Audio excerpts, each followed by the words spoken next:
green in about 1 minute.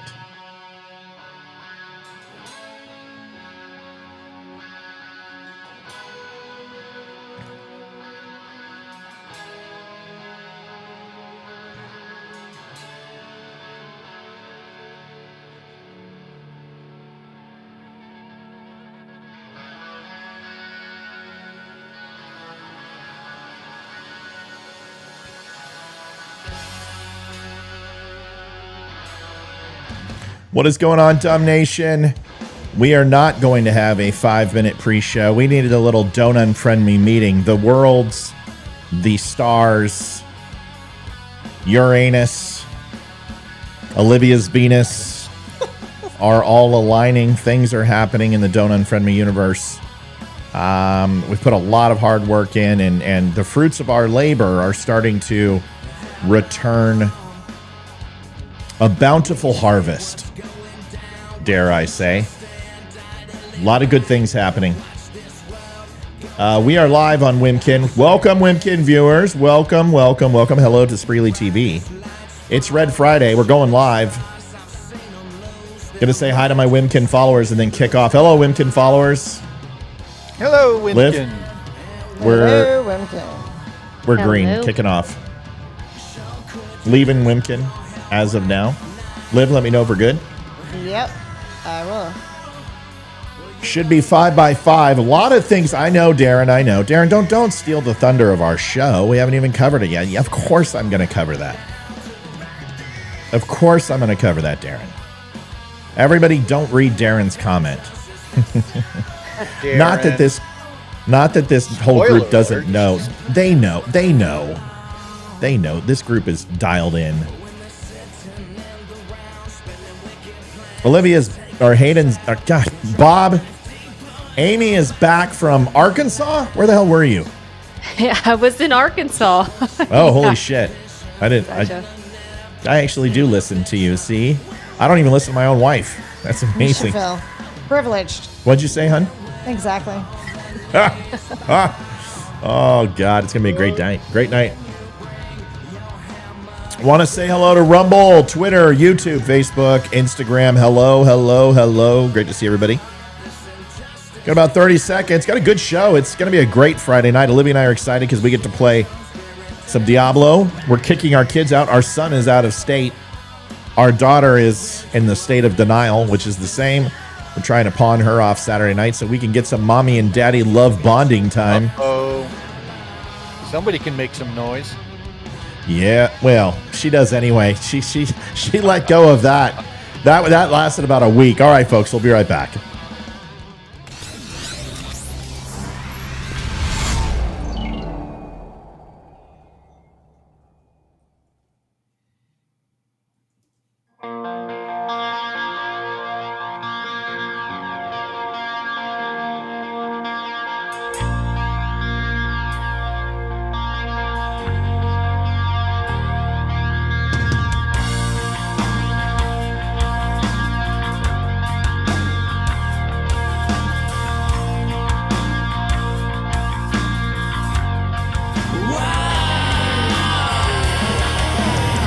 I got a feeling we're gonna have a lot of people on tonight. I just got a buzz feeling. It just feels Friday night. It just feels Friday. All right. Feeling all right.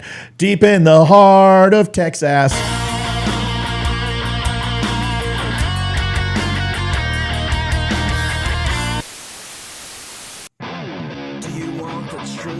Welcome back, Vicky. Are you tired of being so confused? You feel like you're more fucked up than the lies on the evening news. Well, just step right in. We can talk about it all as friends. And if you want, we can hug and kiss and make up for the party ends.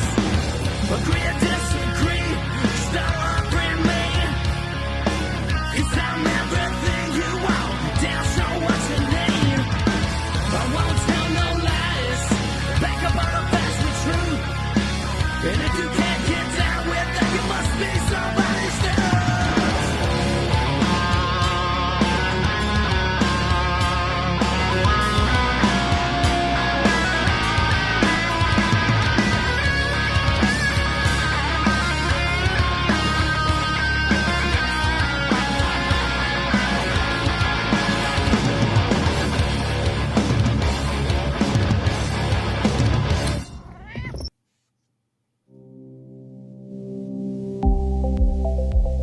The Dumb Club, folks. Live member discounts on all product, monthly newsletter.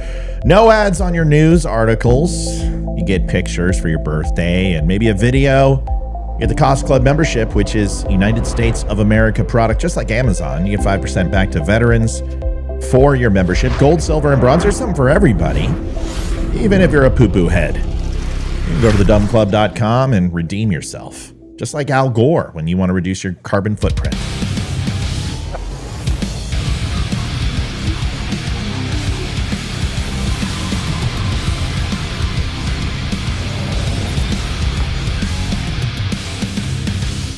WinKid.com, go there! Hey, Park Squares here. Check out our friend Matthew Spirit at his podcast at The DUM Show and his website. Yeah, don'tunfriendme.com.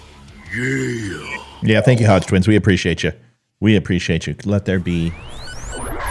This is the Don't Unfriend Me Show with your hosts, Matt, Leroy, Amy, Olivia, and Mike. Geopolitics, military analysis, and election coverage. Coming to you live on the Spreely.tv network and all major social media channels at The DUM Show. Liv, you gotta go to the mailbox. Honest, direct, unfiltered. Which We can mailbox? agree, we can disagree. Just don't unfriend me. What do you mean, which mailbox? How many houses do we have? Well, don't we have a mailbox for the show? Oh, it's not a mailbox. It's a diner. Well, And I think I same would have thing. said diner. Maybe you should stop by Tammy's Diner and get some biscuits and some gravy, love. No, it's the mailbox. It's the one okay. that's right up the road. Got it. Yeah, we gotta go to the mailbox. Thomas sent you a hat a long time ago. He sent Got it to it. the wrong address, and then he finally sent it to the right address. But yeah, you should go up there and get it. Since we don't have any children, we can't do it. Matt, love the recorded show today. That's what I'm hearing. That's my first video to really crush in a while. And it was, the algorithm was destroyed because it came off as fairly well received. So if you haven't seen it yet, let us know. We can throw it up and play it real quick. Amy, welcome. Leroy, Olivia, welcome to the Don't Unfriend Me Show. It's good to have you three here. Thank you. Yeah, good to We be already here. I have haven't been here on a Friday. Thank Thank in you. a while. Thank you. So, yeah. It's I been a know, little we- bit, and it's good to see everyone. We miss you on Fridays. Honestly, I was going to say, can we do something about this? But Mondays are our biggest night, surprisingly enough. Well, I can do pretty much. I can do Fridays sometimes in the summertime. It's a little bit easier for me to do Yeah. Fridays. It can't be every Friday, but Sure. I can do. Listen, I don't want Jason. Listen, I know Jason is very tolerant, and for him to give you up for any period of time means a great deal. So if we could do that once in a while, that'd be great to have you here. We're already off to a bitchin' start. I think With 30 views on Twitter already. yeah, I think Facebook is leaving us. I think Facebook has. I don't know, but something's happened, and I think we have been recognized as an account which is productive for Facebook because of the interactions we have. This post that I told you about, it's incredible. So it is now at 19.6 million people have seen it. It is, I think, at 75,000 comments. My God. Wow. I can't even. Yeah, it's just ridiculous. So, yeah, it is, and it's a big one, and that's what it takes. And the videos have been doing fairly well. So our live show, probably we have a lot of new people. So welcome to the Don't Unfriend Me Show. We'll give you a quick rundown of what it's about. There really is nothing to it. A lot of these shows are, people. Pretending that they're upset with false outrage and they're pissed off and they're going to tell you the daily news and, rile you up. Here, we try to do something a little bit different. We are four close friends, very, very close. We like to, Leroy is not included in that. The fourth friend is my appendage. So the thing is, we like to have a conversation. We like to kind of cut the reins a little bit. We might cuss, we might get frustrated, we might get upset, but overall we try to bring a balanced approach. And the most important thing is if we don't have anything to say, we don't just fill full of nothing air, which that's the one thing you see a lot of these panel shows. It's like, so what do you think, Amy? And she's like, well,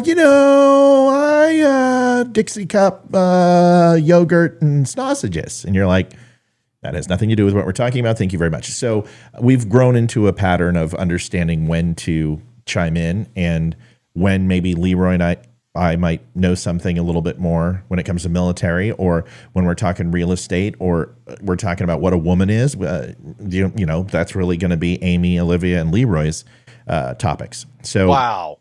Just right under the bus for me. Well, you made fun of my hair today again. So, and you're just jealous. So anyway, we got a big duck.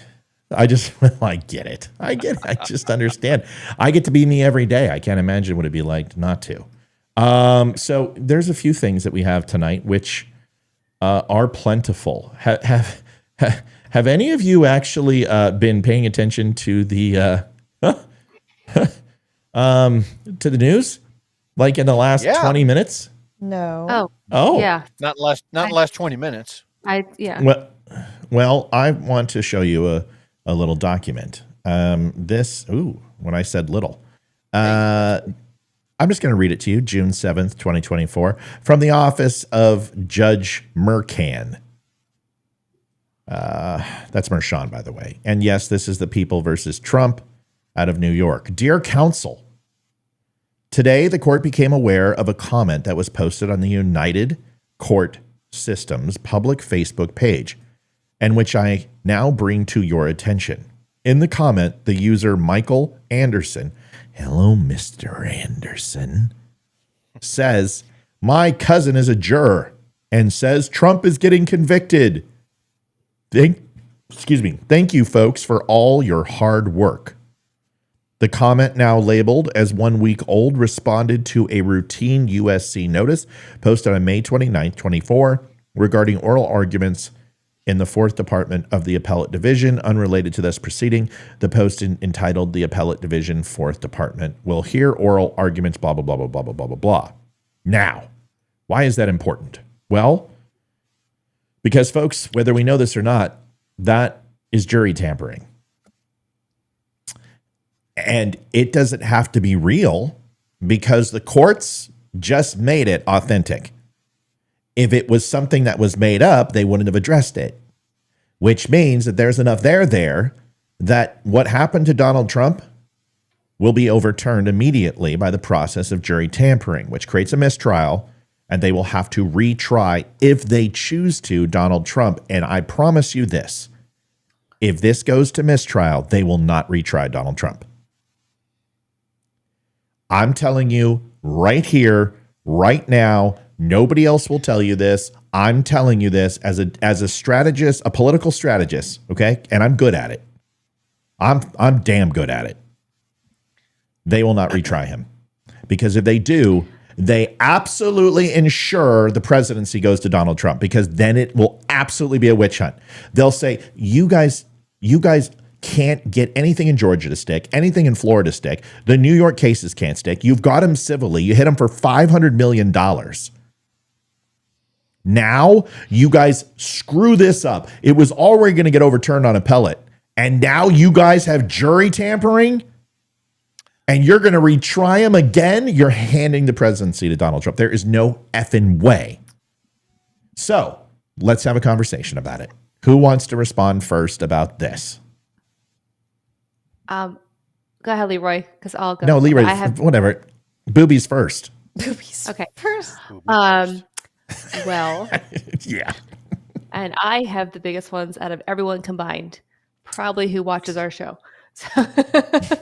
I left a comment alone. I could have said a hurtful comment to Leroy, but I left it alone because I actually care. I care about you, and you would have. Just remember that. Go ahead, Amy. I think this is partially a strategy from the Democratic Party to say, I don't know if this comment is real. I don't. But like you said, it's already been addressed by the courts. Now it has to be jury tampering. They have to do something about this. And I think it's on purpose, because I think they realize now that, oh crap, we made a huge mistake by doing this. And now that Hunter Biden's in trial, and now it's like it's there's a very clear line of the left is able to literally walk away without any due process at all They just get, Yes. oh, you're fine. Go live your life. If you've done something wrong, you just take your severance pay, go retire, whatever you need to do. If you fall into the wrong category, which is the right side of the aisle, you are processed to the fullest extent of the law and even then some. And I think people are realizing this now, especially with Hunter being on trial in Delaware. Which is just like, I want to drive up to Dover and I just want to go out there and laugh. Like, I just want to go and pee on his right tire of his vehicle when he parks. Of course, that gets shot by Secret Service. But listen, you're right. There's a few things. Okay, so remember, ask the why. Why would this happen? Well, they've known about this and they knew about it. I guarantee it that Facebook page was being watched. It was being monitored. They knew about this. I guarantee it. Listen, a rabbit doesn't fart on my page without me knowing about it. And I get millions of comments. And I guarantee that shitty ass page was not even receiving 1/1000th of the traffic that I receive. And I pretty much see everything on my page, especially the Chinese, blackhead removal penile cream people who come on all the time and post that shit. So it makes a very convenient way for them to sweep this under the rug. But as I said this before, the felony, the damage is already done. If this goes to mistrial and he gets cleared of these charges, the damage to the Democrats is already done. It's over. He will campaign on. They convict, and I was proven innocent. They called me a felon. Biden came out on stage and celebrated. They stacked celebrities in front of my courthouse and embarrassed me and tried to ruin my name. Why are they so afraid that I love America? He will fucking destroy them in commercials, and that freaking 100 million that he just got and the other 100 million he just got will be put to airtime all over America. Democrats overplayed their hand. This could only go one way for it to work, and it's not working. It's failing. Now, if it goes to the appellate court, he gets to run on that for 6 months. This gives him his hit. Then they can go ahead and counter against it for 6 months, and then they sweep it under the rug. Because all the other cases have been essentially kicked down the road because there's not enough to take him to trial. They don't have enough in Georgia. They don't have enough in Florida. I'm sorry I'm going off, but I'm just like, Democrats, you're about to lose, and I am so fucking excited that you guys are about to be embarrassed to a level that we can all pop our frickin' champagnes and party favors and laugh at you sons of bitches like you have for the last 4 years of what you've done to Donald Trump. I'm pissed. Go ahead, Leroy. Sorry. Breathe. Well, my initial response is, I sure hope you're correct. I really do. Now, the devil's advocate in me wants to ask, what if this was intentional? What if the court case that had already happened ended too soon for the Democrats to gain the proper amount of leverage that they wanted to use by hanging felon off the ass end of Trump's name? They've already proven that they have no problem moving the goalposts to the point where they're willing to use the legal system to politically assassinate their opposition. So I understand what you're saying, but what if this was an intentional move, i.e. to say, oh yeah, look, now we do have a mistrial. Now we have to redo the whole thing over again and keep him in New York, keep him tied up for another 6 to 8 weeks. I'm just saying. I will tell you. No, it's a great question. And listen, we're exploring all thoughts here, right? All ideas get addressed. I want to address that, but I want to give Olivia a chance. Olivia, are you in, or are you just like busy as hell? I'm busy, but I'm in. Okay, go. So to go off Leroy's point, how you were saying they might want to keep him in New York. I think they realized that went against them after they did it, because he started rallying in the Bronx and places that Republicans don't go. And he was getting a lot of airtime, and he was getting a lot of people going. And I guarantee he's turning people right now. The people are on the fence. So I think if they do it to keep him in New York, it's going to backfire again, because he's just going to start going into extremely blue areas and holding rallies. Okay, so Leroy, I know you got something, so you go ahead and respond to Olivia, and then I want to say something. Go ahead. I just don't. I don't think that the Democrats are that smart. I don't think that they they are realizing that they are cutting their own throats. I think they're just saying at all costs. You know what? Okay, so here's my argument to this, and just another opinion to weigh. There was an interview with Sean Hannity that Donald Trump did the other night, and Sean Hannity is just trying to recover Fox's image, and he kept interrupting Trump and everything else. And I've never heard Donald Trump say, "Will you please let me finish?" Excuse me, to Hannity, but Hannity got an earful. But one of the things is he talked about Dana White in the UFC, and he was talking about, and a lot of people don't know, is that Donald Trump has been a UFC fan since the beginning. And when the UFC was being shut down by the boxing associations and the states as being, barbaric and ruleless and everything else, UFC had a very tough time because it was challenging the boxing federation, and boxing was not doing well. And the UFC in just a couple of venues absolutely skyrocketed. The ratings were 100 times better than boxing. So there's a lot of money in gambling. So there was this power struggle. Well, Donald Trump always endorsed it. He helped promote it. And him and Dana White have a great relationship. Dana White invited him to UFC, and UFC, just the entire arena just went off for Trump. And this was in a fairly deep blue area. So, it's incredible. But the thing that was the most interesting about this is when Donald Trump was talking, he made a comment. He said, I saw these two UFC fighters and they hated each other. This was a very contentious ramp up to this match. And they were, spitting venom at each other and saying horrible things. And they went in that ring and they just beat the living hell out of each other, two opponents. And I'm like, oh my God, Donald Trump has become self-aware. Donald Trump is back to playing chess. And he is going to set this up without saying it, that Biden and I are fighting a contentious battle without saying it, that we're bloodletting each other, and that we can be friends at some point yet again. It is an ungodly smart move to make, is when your political opponent is literally trashing you in the legal, financial, black and white, proverbial digital sense, whatever it be. He is trying to destroy Trump. Trump is being magnanimous and saying even the most contentious fights, at the end of it, they hugged. It was a love fest, and everyone got along, and they let it alone. And I'm just like sitting here going, dude, this guy is doing what he did in 2016 when he was talking about working with Democrats and reaching across the aisle. And the question was, people were saying, well, you've been so contentious against your Republican opponents. How are you going to go ahead and make peace? And he's like, it's easy. They're no longer my opponent. Now they're my friends. And he's doing that again in 2024. So, Leroy, when I say you're right, I don't think the Democrats understand or would have understood until Trump has got some very good political advice and he's changing the narrative by being magnanimous. And this is a dangerous Trump. This is the one who people will say, wow, he's not unhinged. He's not an orange Nazi. He's got a little bit of class, and he's even making himself a martyr by saying, hey, I'll go to jail. That's okay. That's law and order. If they want me to go to jail, I'll go to jail. If they want to, whatever they decide. And I'm sitting here going, what the I think he got a little too cocky in 2020. Yeah. And he thought, there's no way Biden's going to win. I beat Hillary.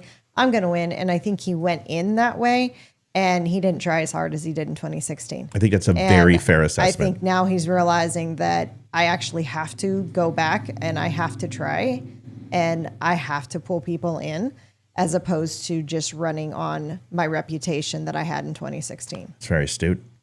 I can't disagree with that. I really can't. Amy, Leroy, any other thoughts on this? Want to get your... I just think this is huge because, folks, if this person is related to that juror, it's over. There is no question this will be a mistrial. This is one of the... If you look at all the reasons for a mistrial, procedural...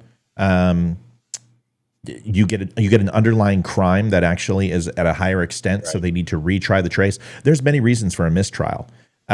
This is the number one, jury tampering. When was this posted? A day before the announcement. He said it was the day before, which it means was the day before. that the decision was predetermined, right, prior to the announcement, right? Or one single juror was or one single juror was predetermined. And the agreement for the jury is that they will remain impartial and weigh the evidence without any predetermined notions. And if they do, then effectively they break their word as a juror. So if we have a juror who stated that it's going to be guilty, and even if they didn't say it, it doesn't matter. The sign of impropriety is out there. Their relation said it.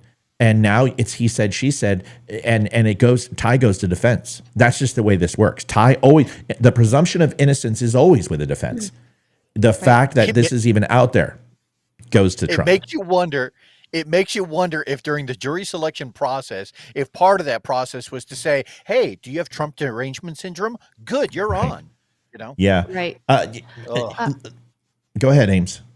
I appreciate like what Leroy's saying about the Democratic Party not being this smart. I mean, they keep stepping on their own feet here. Thank you, Violet.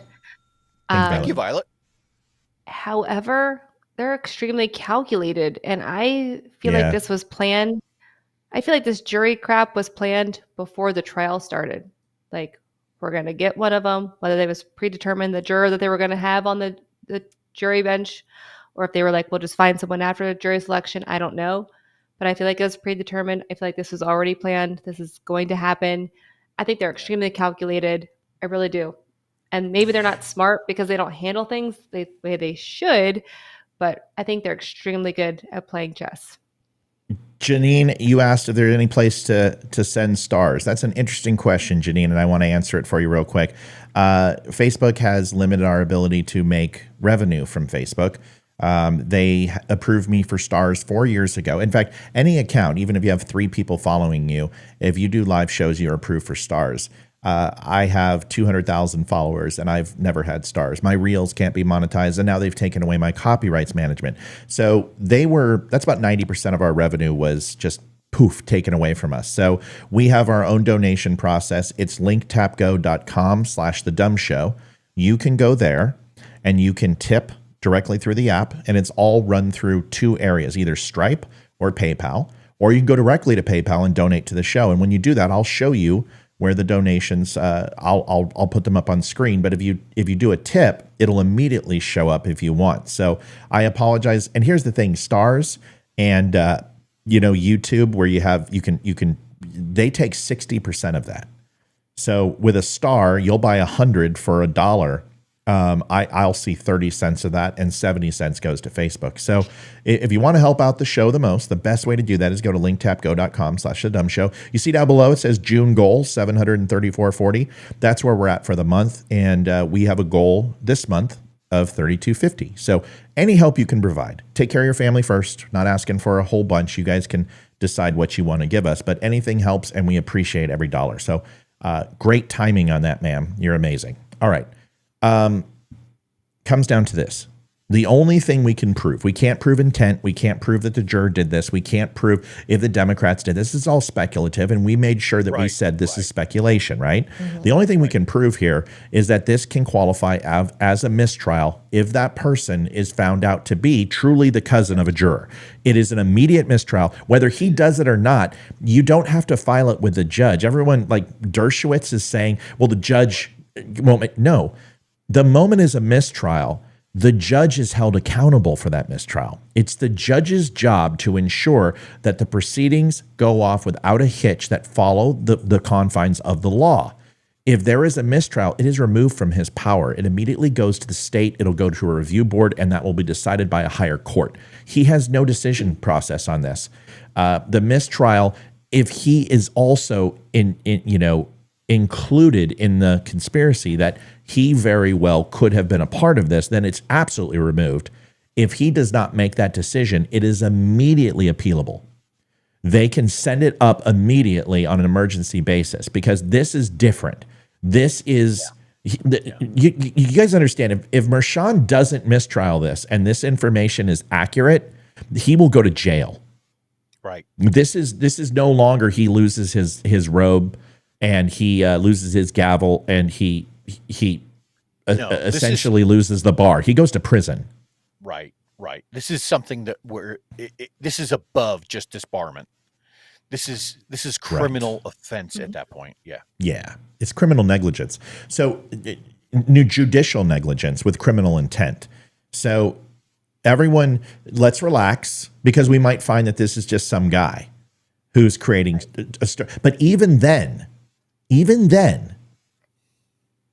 it still doesn't necessarily matter. This was posted on the official site for the state. This is something that wasn't investigated. And honestly, the jury should have been called back to the courtroom. Everyone should have been dismissed. And the court should have notified the jury the following: there are accusations of tampering. We are going to hold the process of deliberation. We are going to hold an investigation, and you are all sequestered.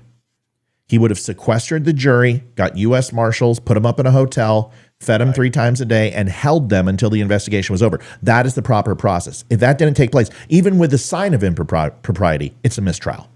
You guys, this is huge. This is huge. So please understand, the things that we're saying are factual. There's a lot of hypothetical, but none of that matters. The only thing that matters is the procedural process, which now he would not have addressed this if this didn't have credibility. That's the number one thing you need to understand. He notified the council, which means he notified the council. That's huge. Huge. Okay. You know, this entire legal house of cards was kind of predicated on a few things when you think about it. We've covered this on the show before, but hush money payments are not illegal within themselves. No. It wasn't a campaign finance violation, because the FEC already said that it wasn't. It was done after the election. It was done after the election. Right. At worst, what you're dealing with is a falsifying business records, which, by the way, was not only past its statute of limitations, but within the state of New York was a misdemeanor right up to the day Donald Trump found out that he was being indicted for this. All of a sudden, oh, no, not a misdemeanor anymore. Now it's a felony. So they already had this kind of house of cards paper thin lined up against him. All it took was one pull of one of those cards, and this whole thing comes crashing down. Can I just say one more thing? This is better than a not guilty verdict. Can I just say that? If this pans out the way a not guilty would have been like, people are like, oh, great, not guilty. Well, whatever. But this is different. This is guilty. And now we found out that there was malfeasance, and this blows back on. This is like pissing into a fan. This hits Democrats huge. Bad. Because not only, see, all he has to do is, I told you it was rigged. I told you. Now let's talk about the election. Let's talk about 2020. You guys going to listen to me about that? This gives Donald Trump ammunition like howitzer size. And he gets to fire volleys at the Democrats all damn day. And now, even though it may not be true, he gets to say whatever the hell he wants, and people will have to give him maybe not vindication, but validation, at least a smidgen of validation. Even the opposition are going to backpedal, and they're going to run with their tail between their legs, because they're not getting Georgia. They're not getting Florida. They're not going to get the document scandal. They're not going to get the election interference. They're not going to get the January 6th. All of this stuff is getting kicked down the road because they don't have anything. They don't want to create another New York. When the polls first came out, immediately after the trial, I think on 538, his polling was at 1.8 above Joe Biden. Then shortly after the results of the trial, it dipped down to 1.4. So he lost 0.4%. And I think since then, he had already recovered by like 0.2%. But if this happens, that poll, it's gonna change drastically. Yeah. And not in favor of the Democrats. Can I show you guys something? Do you guys remember when I talked? Hey, Amy. Hey. Amy. What did we talk about with Virginia about polling? And what prediction did I make? What? No. Shh. It's funny because I saw that and I immediately thought of you. I was like, so what did you think? What did I say about Virginia last week? you said that we would that we would be voting Trump here. And I said, I just didn't see it. I And love that's you. what the poll numbers are showing. And I saw that today and I was like, man, Matt was right. Dang it.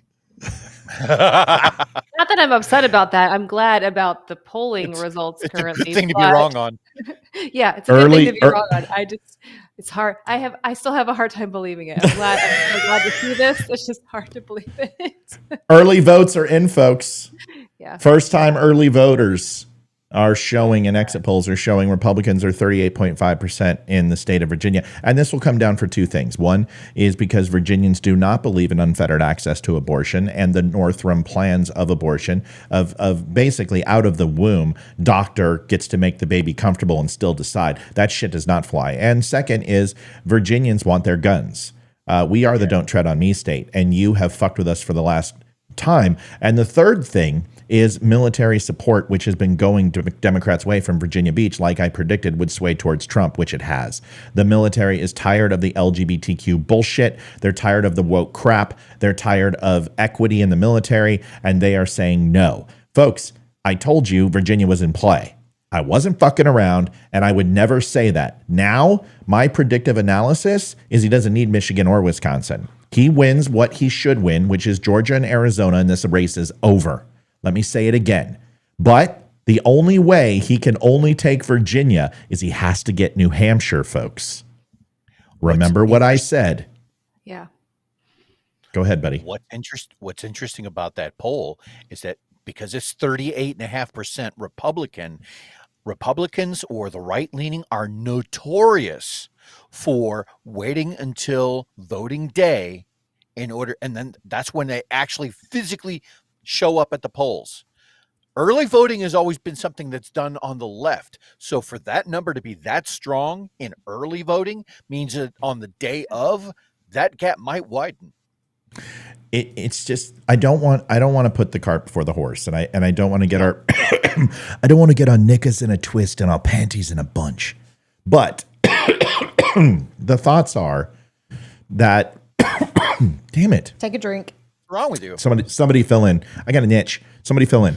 I get it. Leroy, that would be you. You two always fall silent on this. Always falls to me. I get it. I guess my point is that my prior point was that on the day of, if that gap is, well, what was it, within like 8 points as it was, that by the time November rolls around, that gap might widen. And it might widen significantly, especially when you consider what's happening in the news with this potential mistrial. If that happens, yeah. Let's consider that folks, the election isn't November 5th. The election is September 20th. The day that we have the ability to early vote, here's my recommendation. Fill out your early vote, get it in, and then on election day, still show up and ensure and go check with the county clerk that it's been submitted. And if it has, great. If it hasn't, vote. Folks, drag your neighbor with you. This is the key. Early vote September 20th and November 5th. The only thing you should be doing is going to your local Facebook community and telling them that you're going to be picking up and dropping people off at the poll and you're going to carpool. This is what you should do. Do whatever you can to get Republicans to the poll and Democrats. I don't care. Get anybody to the poll. Everyone needs to vote. I want this to be the largest election possible. My feeling is that 81 million would be nice. It's not. That's the problem. This is going to be 30 million votes shy of what it was in 2020. Watch that, folks, because if that happens, that also favors Trump. We are going to be breaking this down when we get closer. I'm not going to do what I did last time and start breaking this down 6 months prior. We're going to do this the best way we know how, which is to give you the information that we have at the time. But Virginia, looking like it's going back red, this is a monumental, destructive blow to Biden. And I'll tell you why. Because if that's the case, folks, if Virginia is going to flip, let me explain the gravity of that. That will impact the Northeast. And that means there's a very big likelihood that New Hampshire and Pennsylvania will follow. And if he loses Pennsylvania and Virginia, this race will be over by 7 fucking o'clock Eastern Standard Time. Listen to what I just told you. He takes Virginia, he takes Pennsylvania, he takes New Hampshire. It'll be over at 7 o'clock Eastern Standard. Hear me now. Mock me. I don't have my board anymore. Mock me. I gotta get your. Will you tell me to fix that? I know. So I'm not getting super excited or anything. I'm just trying to tell you, is there are states in play that Biden doesn't have. Now, he has a very good chance of losing Arizona and losing Georgia. If he does that, that is a huge blow. Then Michigan and Wisconsin, one of those have a chance to flip, if not both. I'll tell you, like I said, if New Hampshire goes, Virginia goes, and Pennsylvania goes, he's going to lose either Michigan or Wisconsin. And then we're not talking about Donald Trump being the 46th president of the United States. We're talking about one of the biggest upsets in in election history. This will be the biggest ass kicking. This will be 10 times bigger than Hillary Clinton. This will be the biggest comeback ever. He will literally flip 9 states, 7 of them being swing states. That is just unbelievable. Because a year ago, there was no path to victory. Zero, zilch, nada. I showed you there was no path. It was impossible for him to win. He was maybe going to get 232 because no swing state was showing a positive trend for Trump at all. In fact, he was going down in the polls. What changed? The same thing that Donald Trump did with COVID and came out on that terrace and was egotistical and cocky about COVID killed him with female voters. Well, let me tell you, Joe Biden lost the black vote. He lost lost that same swing for women, lost the Hispanic vote because he came out and trivialized their grocery bills and the money that they're losing due to the economy. And the moment he did that, he done fucked up. Mark my words, that right there will lose him the election. Okay? Yeah. Whew, I'm fired up. Feel better? No, I got more. I'm not done. Isn't God still in control? Elaine says. I don't know. I haven't spoken to God.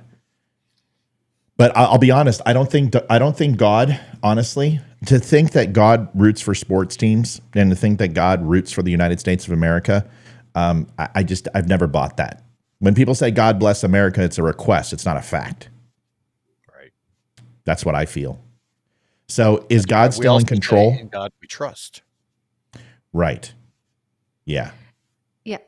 And also he gave us free will, so he's in control, but we get to make the decisions on how we fuck up our own lives.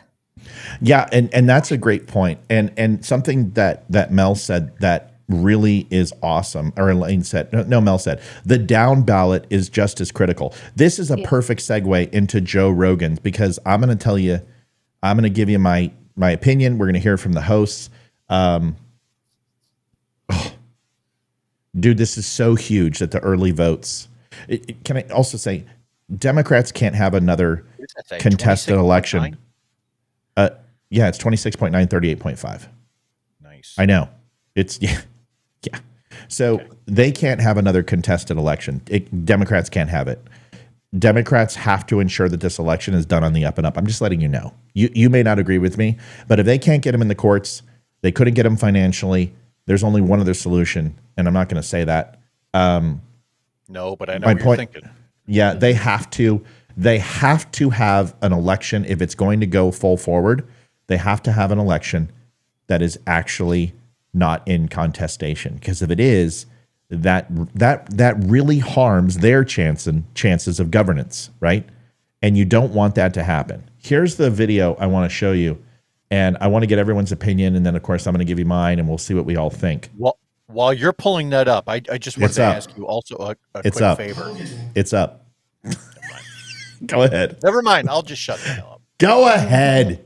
That letter that you posted from Judge Michon or whatever the hell his name is, can you post that to the website so that we can potentially share it amongst I'll put it up on the DUM Club, and I'll also stick it up on Facebook as breaking news when I get done with this. Okay. Thank you. Yeah, sure. So here we go. And you folks still need to write down these notes when I tell you to, when it comes to stuff like this, so we can keep up. And Amy wasn't wrong. Amy was reading the tea leaves based upon what she saw, but I have a little bit of a different take on things. As I look at the counties and I look at the whole of where they're trending, and there has been a shift down south of Fairfax and Alexandria, which is Vaughan Beach, Hampton Roads, except all of that area, is all changing from the military standpoint, and the large amount of retired military there is what has been going Democrat lately. It is shifting dramatically. Did I say Hampton Roads? It's not. It's Hampton Roads is down there. okay. All right, good. It is Hampton Roads. This is a Joe Rogan spot that I don't. Crizard, oh God, says no mistrial, dum. It was a shit post. Doesn't matter, fuckstick. Doesn't have to be. It shows a sign of impropriety. All he has to do is be related to that guy. So you can pretend you know what you're talking about, but you don't, because the judge wouldn't have sent out a fucking memo, dipshit, unless he actually considered it to be viable. So go ahead and grab your J.C. Penney catalog, grab your turtle wax, jack off to that, and then when you go take a shower, you'll have a high gloss shine, and it doesn't beat up in the shower like Vaseline. Have fun. Actually, it would beat up in the shower, right? No, it wouldn't. Turtle wax doesn't. It repels water. Have you ever waxed your car before? What makes it bead? That's what beading Listen. is. When it, Yeah, but it beads up in the shower. Vaseline, what I'm talking about, the clumps. Because it's a petroleum jelly without enough friction and heat, unless you have a really hot shower. Listen, let's get into this. Folks, when you're masturbating, okay, here we go. Joe Rogan. Hey, buddy, call in if you have the stones. Man, here's the problem. Here's the real problem. Republicans won't be the solution either, kids. The problem is people in a position of power. The Republicans seem like they are your solution, but it's just because the people in power right now are the Democrats. Whenever the Democrats are out and the Republicans are in, everybody is dying for a Democrat. I remember when Bush was president, after the second term, everybody was like, good Lord, can we get a fucking reasonable Democrat in here before this country goes Christian nationalist and goes crazy and starts every war? Yeah. And then Obama comes in like, things are going to be great. But it kind of seems like kind of the same, and the whistleblower protection that he promised, actually probably like one of the worst on whistleblowers ever. Drone strikes, kind of a shitload of drone strikes. Yeah. The whole thing was bonkers. Here's the problem. All right. Very quickly. don't forget Operation Fast and Furious there, Joe. Yeah, we got that too. Very quick comment. Oh, by the way, Charizard or Charizard or Pokemon, fucking, I play in my mommy's basement, whatever the fuck your name is. If you were kidding, I apologize for everything I said. But you called me a dum-dum, which means you watched the show or you've watched the show. So by calling me a dum-dum, it's actually an insult. So I take umbrage and I slap you with my silken glove across your face and challenge you to a duel. Call into the show, 804-212-2208. If you have the balls, reach down, feel them, see if they're in your wife's purse or in your mother's. Just ask her upstairs after you take out the trash if you can have them back. There's a question for you. 12 inches. What's the next question? So getting old. No, it's not. No, it's not getting old at all. It's a staple. What do you want? Well, I don't have a question. Oh. It's a guy named Tom. I highly doubt he was wondering about Tom. that. Is it THOM or is it is it like Tom or is it Tom? It's TOM. Oh, okay. Tom, what do you need, sir? Said Matt, I hope you're right, but can you explain how you think Arizona is going red? Sure, Mexicans. Next question. I knew that answer. Listen, folks, Mexicans, legal immigrants, legal Mexicans, they don't like illegal immigrants. And in Arizona, the border was not an issue. When you look in 2020, border was like 19th because the border was secure. It was like 19th, 20th on the list. There's only like 21 hot key topics per election. Border was not even, it didn't even break like 2.5% in 2020. Now it is the number one over the economy, which is incredible. Like 73% of Americans believe that the border is in crisis and that Donald Trump will do a better job at the border. 27.3% versus Joe Biden. 27.3 higher points than Joe Biden. That is an absolute literal ass kicking. Why do you think he's going ahead and doing an executive order and backpedaling on everything he said? Arizona's in play because of immigration, because it's Arizona's number one issue every single. And people like Eli Crane from District 1 and other great Americans are making sure that their constituents know that and get out and vote. So there's your answer. Cool? Yeah. Also, most Hispanics are very conservative. They're mostly Christians and Catholics who are conservative and have conservative values. So, Yeah. I agree with that. Yeah. Joe Rogan, I want to get your thoughts. So basically, to surmise, what Joe Rogan was saying was that RNC, DNC, GOP, it's all the same shit of a different pile. No matter what you do, you're going to get the same result. Who wants to address it first?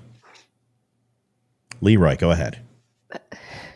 Amy, go ahead. Somebody go. It's not the same result. Yeah, it's not the same result. I think, I think every 4 to 8 years, we are tired of whoever's in office because the other side doesn't like their policies and they get up in arms. And so they want to flip everything. So, yeah. We hold on a second. We got a phone call. I hope this is Charizard. Charizard, great Pokemon. Is this you? No, it's not. Son of a bitch. Whom I know your voice. Who am I talking to? It's Victoria. I know. Victoria, what would you like to talk about? Welcome. So I just want to say, you said to reach between your legs for your balls. Hold on, let me see. Yes, I did. That's where they're located. Okay. No. Well, no, not for some of us. They're on our chest. Right. Yes. Okay. So I wanted to make that point clear. I identify as a woman, so therefore I have a bilingual proportional response to your question, as I have boobs here and down below. Thank you very much. My boobs are actually bigger than my wife's because Well, I have an itch on my nose. so my husband and I were out and about today, and we just wanted to say hi. Hi. And I wanted to explain to you that we don't all have our balls between our legs. There's a lot of strong women in the world. Yes, ma'am. And we carry them on our chest. I apologize. I will most assuredly refer to my wife. Honey, can I go ahead and play with your balls tonight? I will tell her that for sure. Absolutely. Okay. My wife always refers to her balls as her ovaries. I'm just letting you know. That's if you can reach those, Leroy. That's well more than 12 inches. Leroy. Leroy, can you lick your eyebrows? I sure can. So that's popular. Folks, thanks for Victoria. We love you. Thank you for calling. Popular. It is popular. Yeah, a lot of people are like, "Hey, I can tie a cherry in a knot." I'm like, "Here, grab me my shoelaces. Give me my shoelaces. Watch this." All right, we'll see you later. I went to Catholic school, so I have talent. Yeah, those priests sure do teach wonderful things, don't they? But I'm bummed. Yes. Sorry. You got an OnlyFans account? Sorry. We love you guys. We love you too, buddy. Hi. We love Bye. you. See you, Victoria. See you on next conversation on the Dumb Club. Victoria's amazing. So let's do this. We were talking about Joe Rogan. the differences in the parties. Yeah. Yeah. So why don't you guys? Did you have something else, Amy? Because I want to make sure I'm respectful. No, I think I got my point across. How about you, Leroy? Olivia? Anybody? I've got stuff. Okay. Where Joe Rogan gets this wrong is that really the main leash that tends to rope in the size and strength of the government is its inflow of tax dollars. And because whenever there's a Republican in play, they tend to want to reduce those tax dollars. Now, that's a double-edged sword because actually when you reduce the tax burden, the government to some degree, I think it's called the Laffer curve, actually they get more income. So technically a lower income for the government actually inflates the size of the government to a point. But that's not the point. My point is that the governments do tend to rein in some of that power where at all possible, where the Democrats just love to run willy-nilly with it. And if you needed any further evidence on that other than the Trump trial or the slew of executive orders that came out of the White House within the first 100 days of office, or every time they want to misstep or either take away more guns or overstep their boundaries in any way, those are all clear indications that they do tend to lean authoritarian. Republicans don't do that. I want to make a request. Can everyone leave Elaine alone? She didn't say anything wrong. Okay, everyone's allowed to believe what they want to believe, and if she believes God is watching over America, and then great. That's her relationship with her Lord, and she can interpret the Bible any way she wants, and she's free to do that. Everyone leave her alone, please. Okay?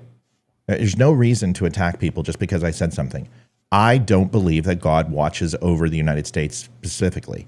I think that would be mundane for an omnipotent being to focus on politics. I think he focuses on human beings, and I think he focuses more importantly on good and evil. That is the struggle that he has faced for eternity in his existence and his life that we know of as the documentation. It is written in the good book, and the struggle versus good and evil is very real. So if you identify that the United States is good in this and other countries are bad, I think there's other multitudes of factors that play into that. So that doesn't mean we get to bash on Elaine because of what she believes. So let's leave her alone. Cool? Thank you. Cool. I appreciate it. Second, Liv, did you have anything to say about Joe Rogan? Yeah, just a little bit. I mean, I could see where he's saying, because it does seem to be like 4 to 8 years as Republican, then switches Democrat, then back and forth. Yeah. I don't think that is going to be the issue anymore. I've never seen the country so politically divided. Yeah. Before, it used to be people would vote with their conscience and what was best for them in their life. And so if they think that they could have voted Republican in this election because the candidate was better suited for them, and then they could have voted Democrat because it was better for them at that time. This time, it's basically war between the parties right now, and it's you are a Republican or you are a Democrat, and there is no more in between. And we are so politically divided right now. I don't think there is any more leaning left or right depending on what you think is best for you. And I think that's real quick. I'm not picking on anyone, Amy or anyone else. There were multiple comments in regards to Elaine. I'm asking everyone just to kind of stop and let people believe what they want to believe. Even the douchebag Charizard, I said my piece about him and moved on. But there are people who attack, and then there's people who just say stupid things. There are also people who actually truly believe what they're saying, and it's okay to let them believe what they want. I believe the latter is where Elaine's at. I don't think she's like Charizard. I don't think she's saying something to be combative or just come in here and want to have a guttural conversation. See, the thing is you get to decide. I tell my kids all the time, you get to decide what type of relationship you have with dad.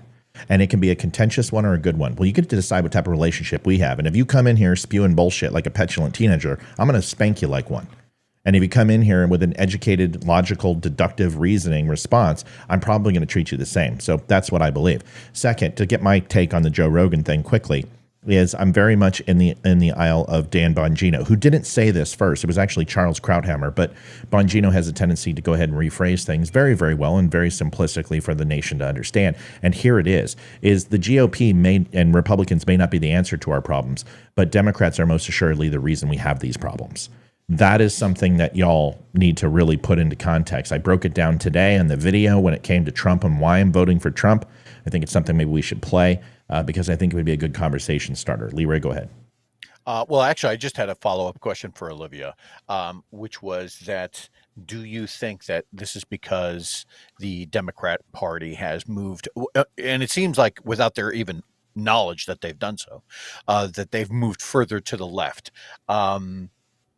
It seems like, in my mind, that the Democrat Party needs to be reminded of its roots. It wasn't, Matt and I have covered this before, and I know you have too, right? I'm not debating you. I'm just pointing out that that it wasn't that long ago that the Democrat Party were actually, pro 2A when JFK had the, M16 on the desk in the White House. They used to be a lot more centered, and it seems like they've just drifted so far to the left now that maybe that's why they're shit in the bed as bad as they are. And there seems to be this theme of revisionist history that's going on, where they're trying to change some of those historical facts so that they can make that party look a little bit better, make the Republicans look just a little bit worse. I wanted to get your take on that. Liv? Trying to think. Do you want to take a second? Yeah. There's no rush on. Yeah, that is no a very rush. That was a very fast and complex question. Yeah. Sorry. Hey, Leroy, hold on. Leroy, can you put it in 2 sentences? What you're put asking? it in layman's terms of someone who doesn't do politics 24 hours a day. Do you think? Can you dumb that the fuck down, Exactly, please? yes, Can dumb you the dumb fuck that the fuck down? So the girl with the balls on her chest, please.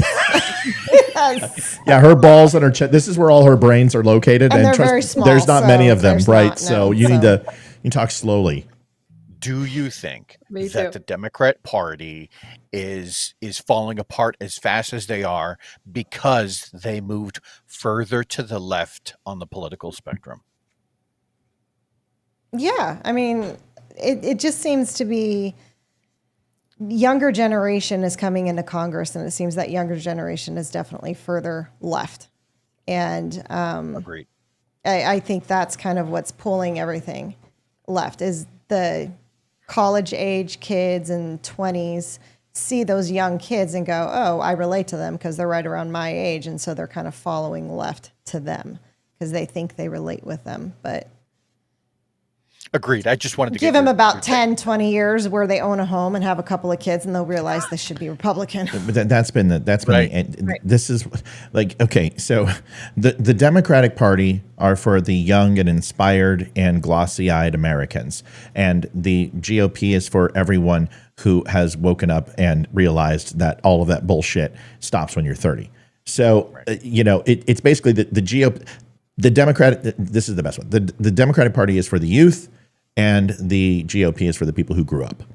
So I will just say this as best as I can. I believe that the crisis between 2006 and 2014 was one of the worst atrocities for the GOP as the 1950s, 60s, 70s, and, well, we can go back to the Civil War, and Japanese internment for the Democrats. We became zealots. We became absolutely xenophobic, 100% Islamophobic. We shut down. We stopped being the big tent party, and we became the isolationist party. We became white Christian Condeo ethics, Christian nationalism, the likes of Michelle Bachmann, the likes of Trey Gowdy, the likes of, yes, even Sarah Palin. I truly believe was the worst version of ourselves. That Sharia law was coming to take over the United States, and that Koch brothers run Tea Party destroyed us. Now, Thanks for dumbing it down for me, Leroy. I appreciate it. I I'm believe. sorry. I'm verbose. Shut up. I'm sorry. I believe. Jesus. Well, I can't get my. I'm sorry. Was that the time to talk? Like when you were talking and I interrupted you? I'm sorry. Go ahead, Leroy. I was just acknowledging Olivia. I know, but both of you, do I interrupt you when you talk? So maybe I'm a little frustrated because it happened and I'm saying, hey, could you wait till I'm done talking possibly before you guys start playing grab ass? And then you go ahead and go, Jesus, like you're a fucking 16-year-old girl who's upset with me. Do we need to like go in the back and like bang each other or what? Only if you're in the mood. Okay. All right. So now that we've cleared that up, it doesn't fucking matter because I don't know what I was going to say. Next topic, please. Next topic is Joe Biden plagiarized Ronald Reagan. We're going to listen to this. Sorry, guys, but how many times do we need to do this where we, playful banter is fine, but I don't understand why we're having a conversation in the middle of somebody answering a question and putting out their thoughts. I thought you had paused. I apologize. No, don't apologize. What I don't understand is the reaction to it. I don't care that there was an interruption. What I care about was the Jesus, like I said something that was like offensive. All I was like, can I finish my thought? That was it. So Leroy, I apologize if I jumped down your shit. It just felt like you kind of jumped down mine for no reason. But am I wrong or right or, am I overreacting? You stepped on me, and then when I said something back just to acknowledge Olivia, that seemed to have made it worse. I apologize. When did I step on you, bud? No, hold on. So I can grow and learn as a person. Where did I step on you? Just so I know. Right when I said Jesus. Like, all I was doing was saying that I agreed with Olivia. That's all. I see what you're saying. So when I heard Jesus, I immediately assumed that you were directing it towards me versus saying something funny at the end, which would have explained why you were saying Jesus. Is that fair? Yeah, that's fair. I apologize. No. I love you. Let's hug. No, I'm sorry. See, because you're absolutely right. I jumped without letting you finish because I thought it was going to be like Jesus, whatever, smart ass comment. I apologize. That's my fault. I should have let you finish. Can we dock now later after the show? Good. We're good. Yes, we can dock. Here, reach over to the side. Here, we got to go this way. Reach over to the side of your thing. And just touch. Put your finger on the other side of you and touch my finger. Yeah. Put it all the way over. Put it all the way over, and we'll just tickle our. What's that painting in Rome? What's that called? Is it something of God, of the creation, or what is it? What is the name of it? It's creation. Was it Michelangelo? Yeah, it was. Wow. All right, so folks, let me explain something. This is a live show.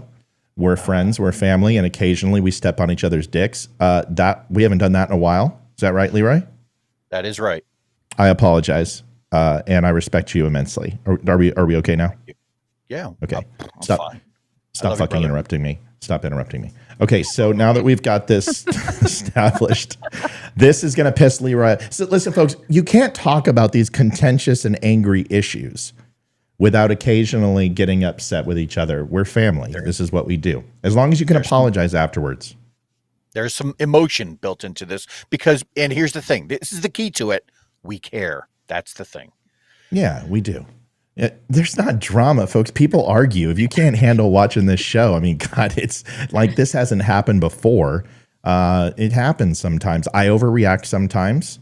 I interrupt people sometimes, and they don't call me out. Sometimes they do. So we all,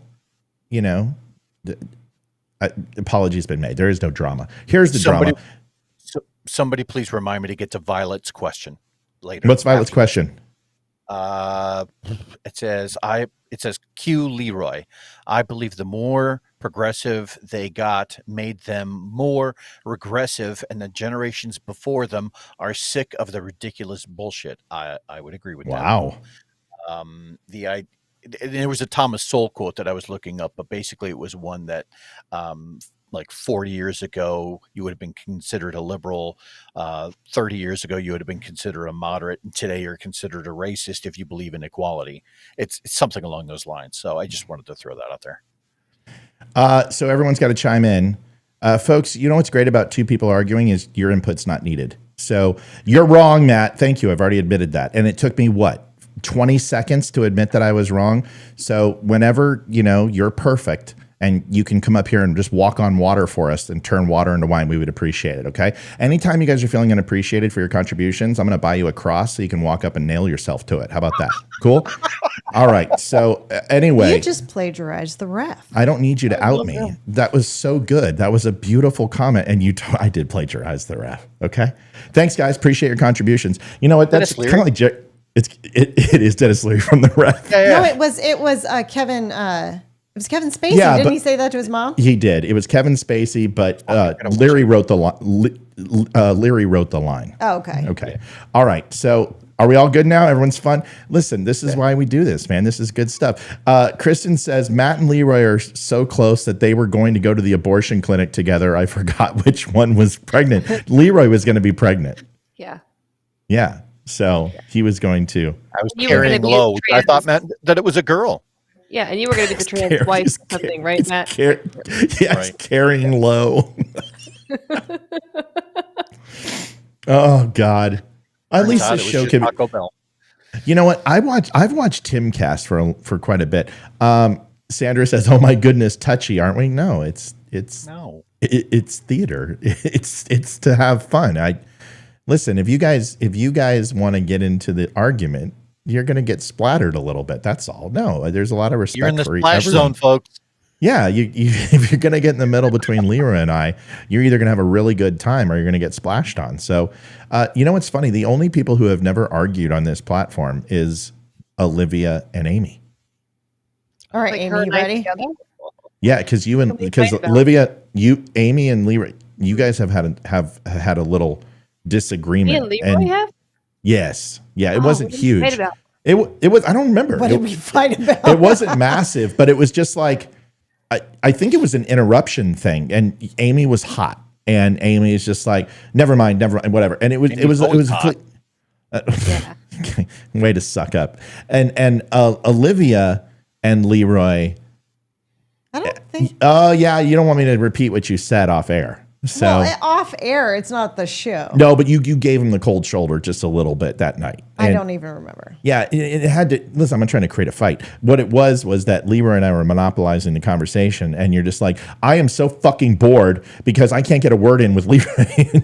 And there was some contention. No, the point is we have contention. And then I know I've pissed Amy off a little bit. I pissed Leroy off, and I guarantee I've pissed off Olivia.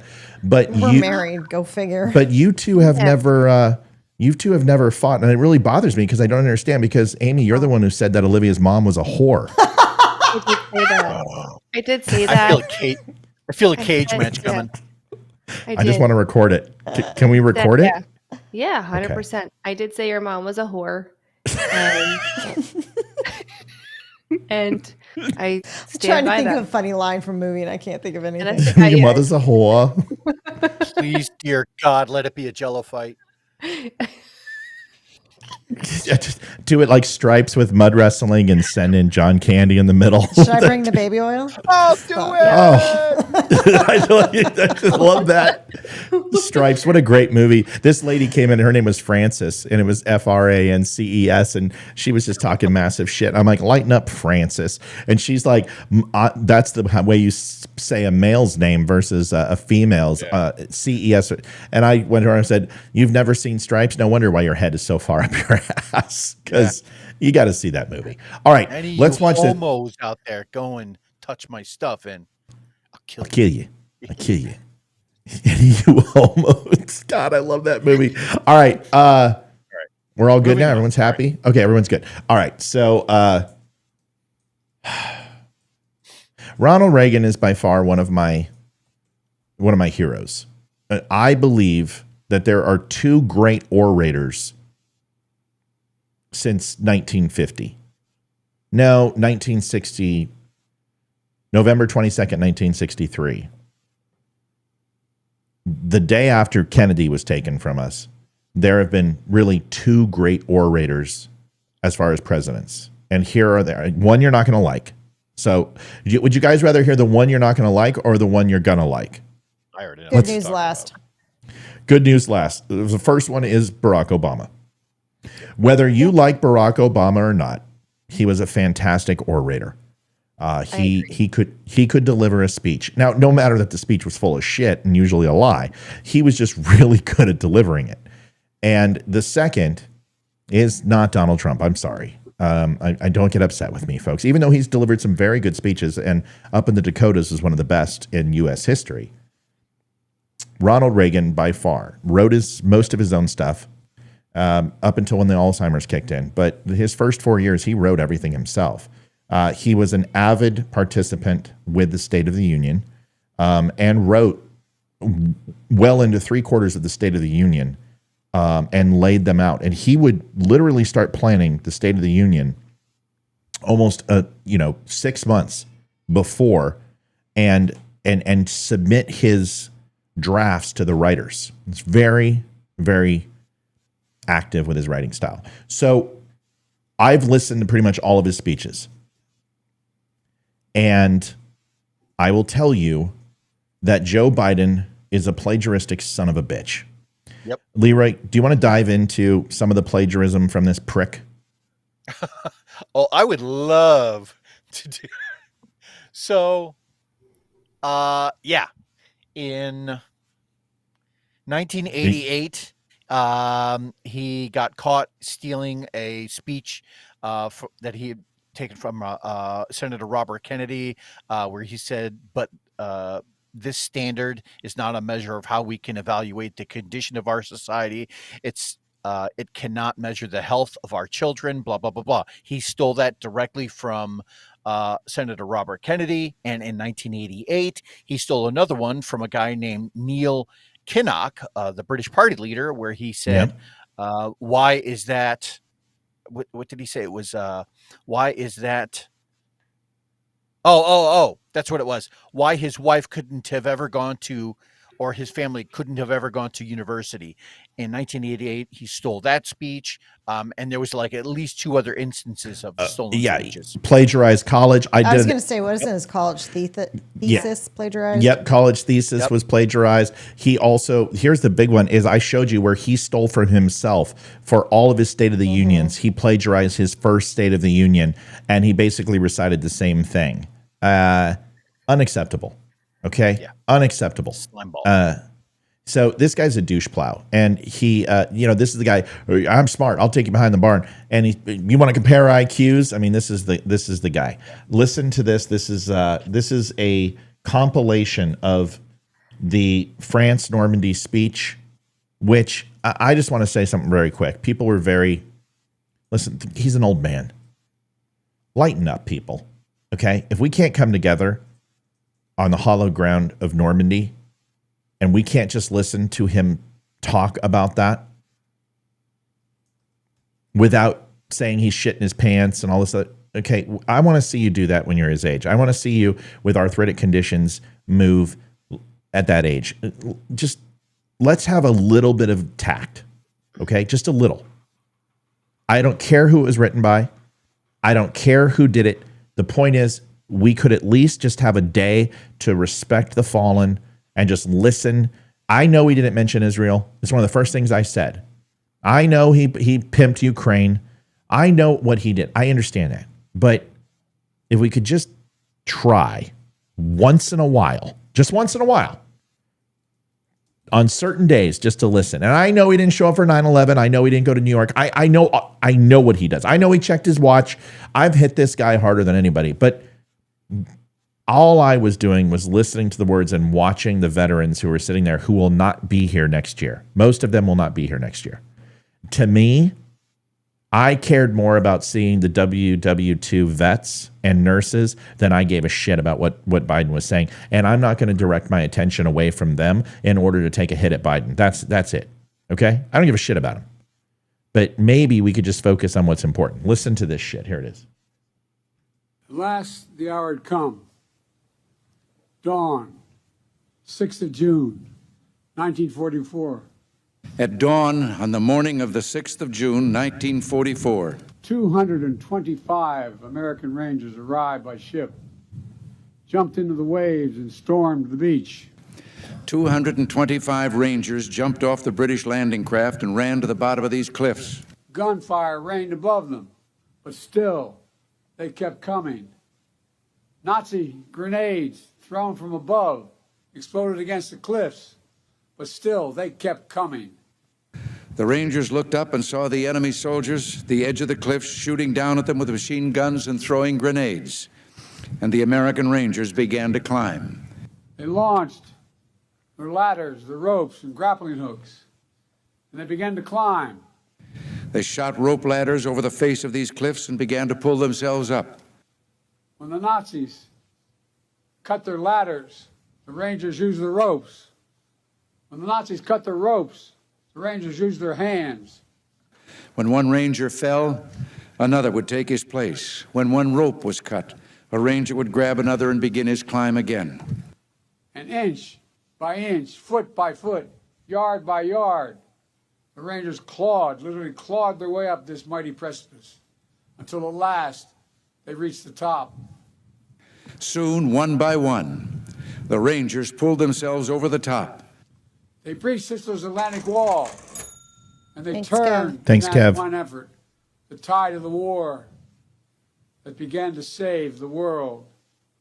And in seizing the firm land at the top of these cliffs, they began to seize back the continent of Europe. Okay. Now, going in an expeditious and mathematically fair pattern, who would like to go first? I'll say something. In an uninterrupted fashion. Go ahead, Olivia. Tells me you're going to interrupt me the first thing I say just I because wouldn't- you're you. Unlike I'm going unlike to do some it so we can fight. unlike some people on this panel, Shutting up. I only interrupt when other people are talking. Exactly. So go ahead. Okay. I know what some people are going to say. Anyway, so Leroy, I have a question for you. I was wondering. What? She's like, shut off my mic. She's like, fuck you. You shut off my mic. Oh man, I wish all wives came with a mute button. Oh, God. It's your wife. Dude, I am watching so going to all get a of hold of your wife. Oh, God. Oh, you're in trouble now. Whatever. We're gonna just isolate that and send it to her as like a You damn right. one of those delivery grams. where they, like, Damn sing right. it. I'm going to cut Plug that. her in. All right. So, Libby, go ahead. Oh, that's goodness. funny. So funny. Okay. Jeez. Okay. I know what some people are going to say, mainly on the left, is that he didn't plagiarize it because it wasn't 100% word for word what Reagan said. And that's going to be the excuse right there. But the premise was the same. And just because he used a couple words out of order and slightly different, he freaking plagiarized it. But the left are going to make excuses and go, oh, he didn't plagiarize it. That's my take. Fair enough. Amy? Oh, by the way, real quick. Sorry. Amy, I got other Amy. He did it on purpose. No bullshit. Started Chantix today. I'll tell you, Chantix is great. Try this 30 to 45 days. And any more on Chantix and you start getting the brain zaps when you come off of it, it is an SSRI type drug. So be careful. What's better than Chantix, honestly, if I could just give you my advice, Chantix was good. I didn't stay because once I got off Chantix, I wanted to smoke again. The best one is Wellbutrin. Well, it's one of the best smoking cessations. It's also appetite suppression. It's not an SSRI. It's an NSRI. So it doesn't change the chemical composition of your body. It adds a chemical composition, which it's kind of like a natural speed for your body. It's great for weight loss. It's great for anxiety. And it's wonderful smoking cessation. So Wellbutrin is fantastic. It's what got me to stop smoking, and I've been on it ever since. I love it. Occasionally, I snap, and Leroy, stop fucking interrupting me. But otherwise, it's really, really good. Amy, go! I just want this Wellbutrin to stop eating. Is it over the counter?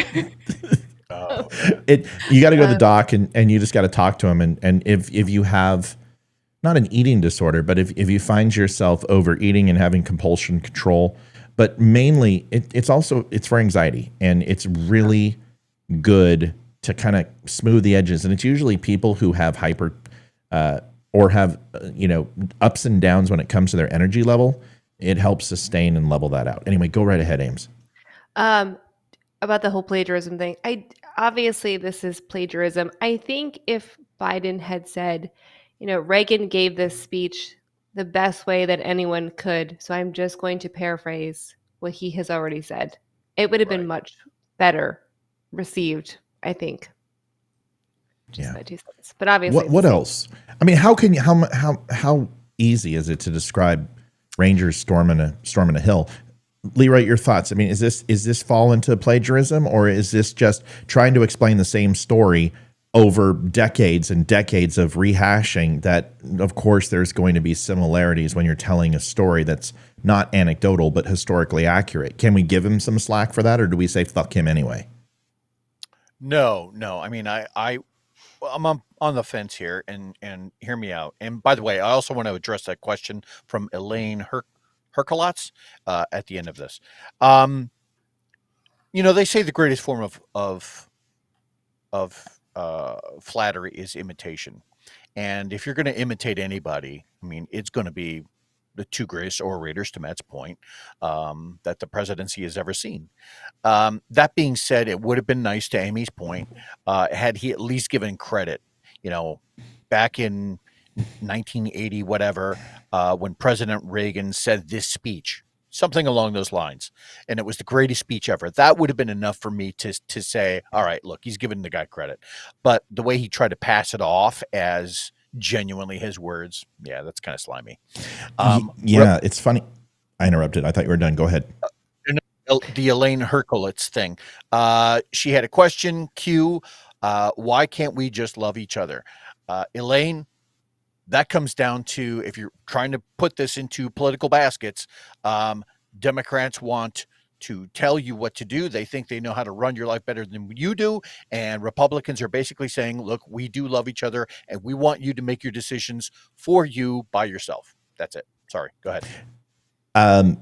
To expand on this, great, is Republicans, conservatives already acknowledge the love for humankind through Christ. And if you aren't religious, you have an upbringing that demonstrates that you still love your neighbor and still respect people's opinions and autonomy, with or without religion. I'm just saying that is the conservative values. Democrats believe that they cannot have unequivocal love without your acceptance. There is a very big difference.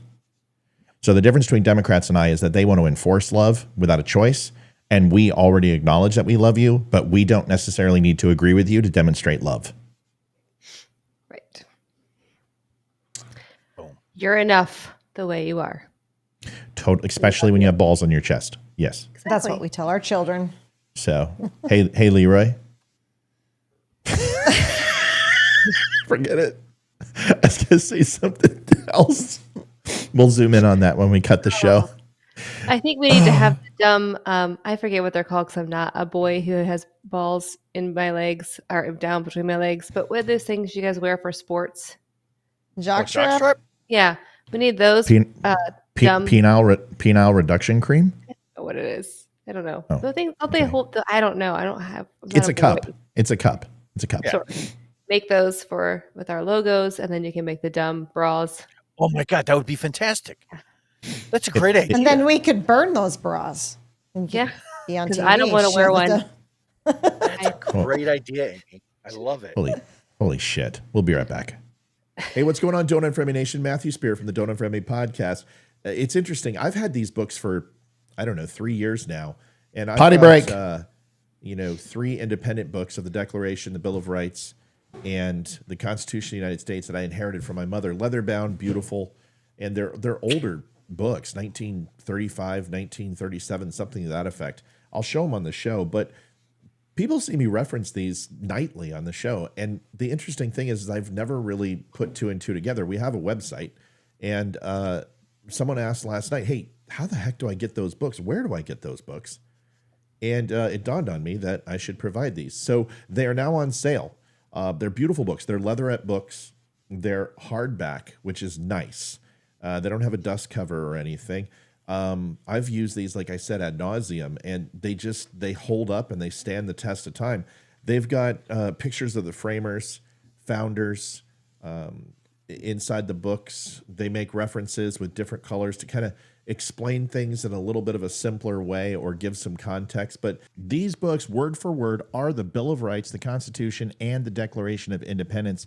They are absolutely stunning. You get each book individually for $15.99 over at thedumshow.com. We also have a bundle over there where you can save $5 on all 3 for $44.99. And last but not least, the pictures you've just been looking at and the video is the Documents of Freedom, custom made by PFC Flags, comes in an amazing, beautiful, decorative box for $64.99. Stop by thedumshow.com and take a look. They're available. Folks, we're going to have those shipping out on July 1st. So they're now a month back ordered. So when you order them, Leroy's showing you the fantastic display of the Documents of Freedom box. Hey, Liv, hurry up, babe. I'm going to do something. On this. Look at the detail on this. They even put the stars on the sides, right? The entire thing is painted in and out, even on the bottom, right? And then when you display it forward, I feel like an ear. You're doing great. Just keep belt buckle. Right. and so that once you get this thing holds them perfectly. All 3 books. I love it. Well, that's fantastic. You guys can order that now at thedumshow.com. Who's calling in? Hello. Yeah. Is this Susie, my time life operator? No, it's not. It's Mel. Great. It's good that Mel. you're here. It's Mel. It's wonderful you're here. Can I do something real quick before you jump in? Sure. So, thanks for everybody for watching. Appreciate it. There's something that I wanted to address tonight, and we had a chance to talk to Wimkin CEO Jason Shepard, and talked about what he is doing for Amy Stamcombe. Amy, it's the 3rd weekend in the month, whatever that is. I'll have it booked here shortly. Yeah, 4th Saturday, if I'm not mistaken. 4th Saturday of the month. Well, I'll get it booked soon. And you guys know that what he did for Amy Stamcombe and gave her stock to Wimkin, which literally changed her life. I mean, that is just it's life-changing money for some people. And we always want to be cognizant of that any amount can make a difference in people's lives. And you guys do that every single time you donate to the show. It's an amazing thing. It keeps us going. So to give back to Amy and Leroy is important. And for Jason to do that for them as well when trying to bring, and Olivia also received some shares to show appreciation for the people here. I thought I would make this announcement, not because I jumped on Leroy's shit, even though I didn't mean to, but we did, and we'll get over it. Is that they've been with me now, respectively. Amy's been here for pretty much 4 years. She's been here since about the beginning, at least being a fan. She's right up there with Olivia as being here from the beginning. And then obviously, Leroy, you have been here for almost 3.5, right? About that. Yeah. And Olivia has been here from, conception to birth and a part of the show. And the one thing that, just to be honest, at times when Olivia and I get into an argument, which we don't do it often, but when we do, there'll come a time where it's just like, okay, fine, just leave, just get out of the room, quit the show. We get upset and we get frustrated with each other, and I get grumpy. And to me, that is not the way to be, because she puts a ton of work into this show. She has grown as a human being immensely and challenges herself. But sometimes it's hard when you're husband and wife because you have to separate the two. But she gives, she puts herself on camera every night, and she doesn't ask for anything. Amy works full time. She has to balance a full family, balance a husband. She's got giant balls on her chest, and it's hard. It's hard being you. It's hard to be Amy. And then Leroy protects our country and protects our freedoms and defends our country tirelessly, and somehow has to come here and bring the right attitude and the right face, even though literally swimming through rivers of shit constantly. These things are appreciated in a way that I don't often express. So I just wanted to let you know, I reached out to my accountant and legal, who handle all my stuff as far as the titles of incorporation, and all of you will be added as co-founders and co-owners of Don't Unfriend Me in about 30 days. So what? Yes, you, all of you. Oh, and I have no words. Yeah. Yeah, you're not going to make any fucking money, but you'll be co-founders. I'm not going to cry. I'm going to cry. It's important to me because we're going to a level that, I remember one day, about a year and a half ago, somebody was a big fan of ours, and we had a disagreement because she wanted to talk about the stolen election, and she wrote these scathing things about me and said, when Matt finally gets to where he wants to be, he's not going to take you along. He's going to abandon you. He's going to kick you to the curb. He's not going to show you what you need. And I really didn't say much to that. I just kind of let that person say very hurtful things and just kind of moved on. But that's not how I'm built. And I'm a tough person to work with. I am an egotistical, arrogant dick, but I love the people who I surround myself with, because I let you in my orbit, because I don't let people in my orbit because I wind up getting hurt. So if you get into the circle of trust, you're in there forever. So I just want to let you guys know that you'll be added to the titles of incorporation and be recognized as co-founders of Don't Unfriend Me. Thank you. Okay. Thank you. I feel like I need to say something. That means a lot. You got it, buddy. We're all crying. You can't do this to us on air. That's not fair. We're all crying. Yeah, too bad. We did it to Amy. Olivia's just like, I'm going to get it all in the divorce anyway. So she's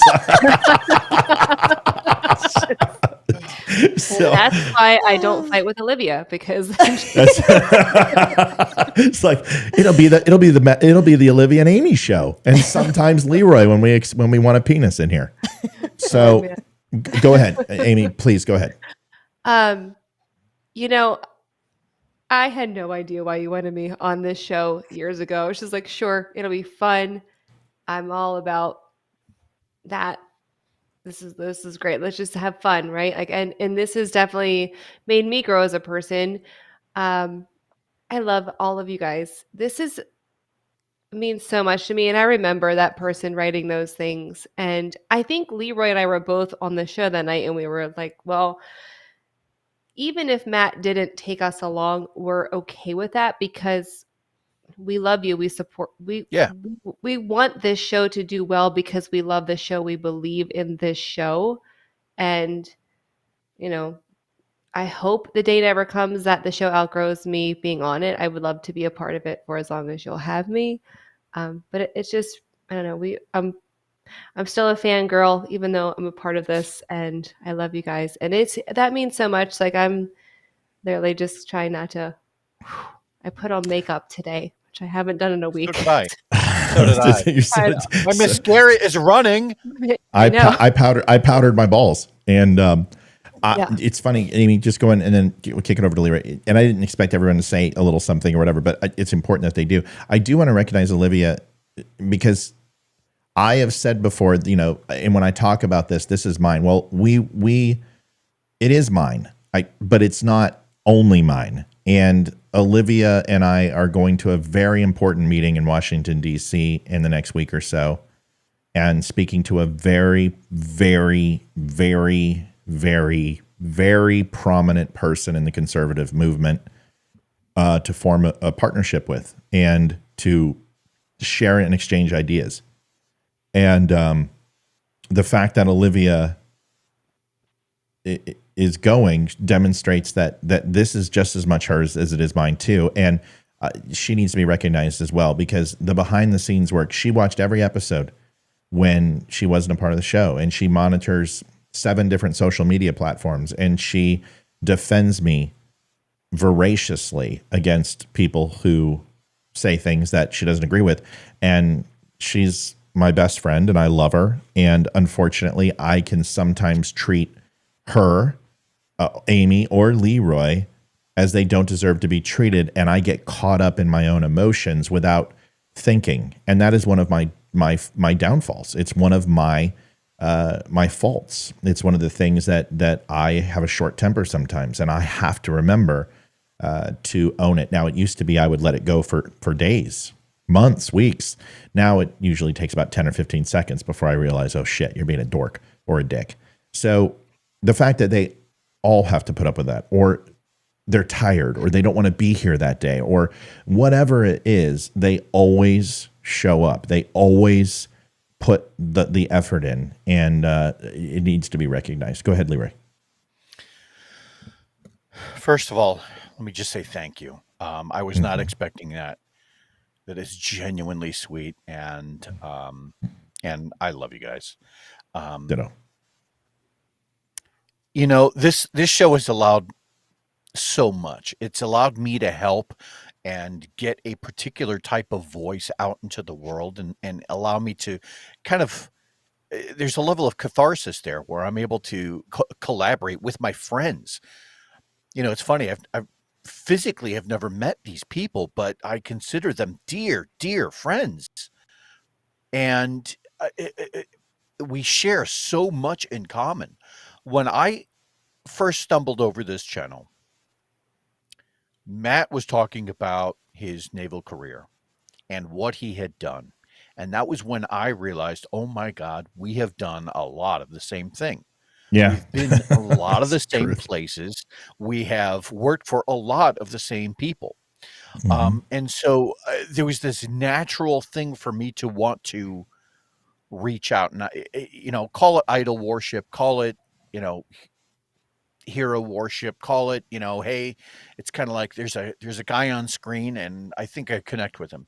And in establishing that kind of relationship, again, it's allowed me to better myself. It's allowed me to give voice to what I think a lot of people are feeling.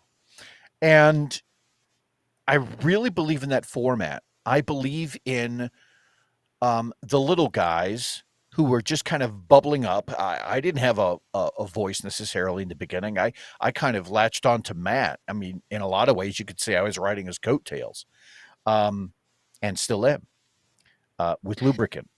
But my point is that I believe in this format, and I would encourage more people to try and pursue this, because just like big government, where they want to rule from the top down, this type of format is us getting our opinions out there from the bottom up.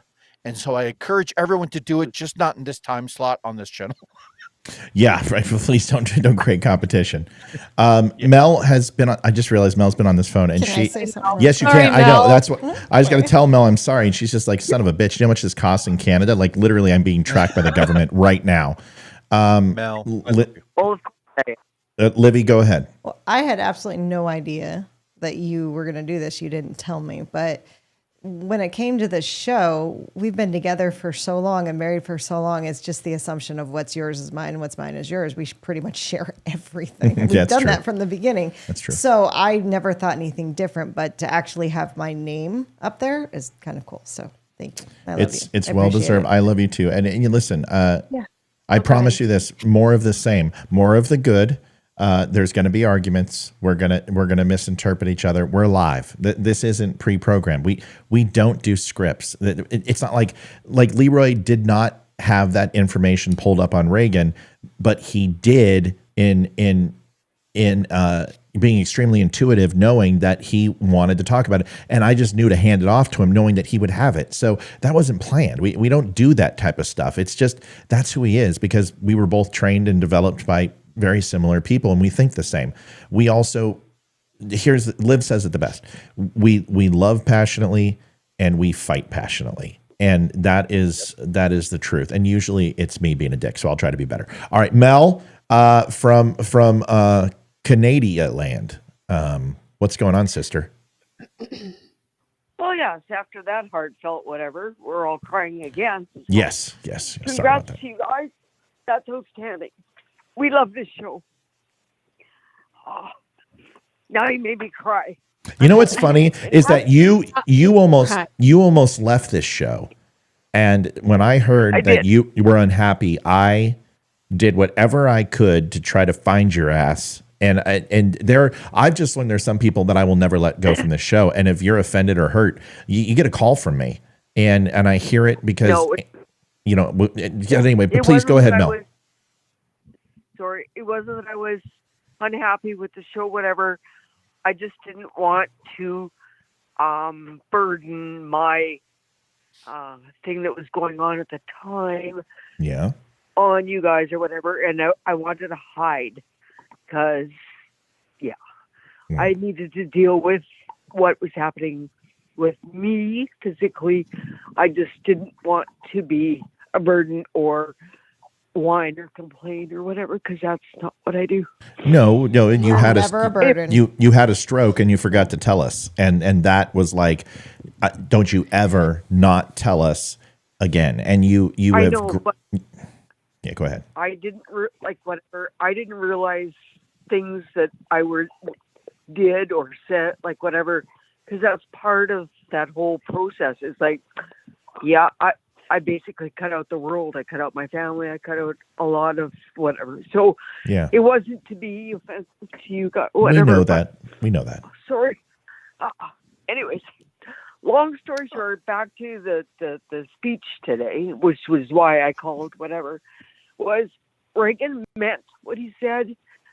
Biden parroted and didn't even know what he was saying for photo op, and that's good my point. Whole take on the whole whatever. It's a good take. Reagan was awesome. I was alive. I watched that speech. Me too. I saw that because I'm that old. Yep.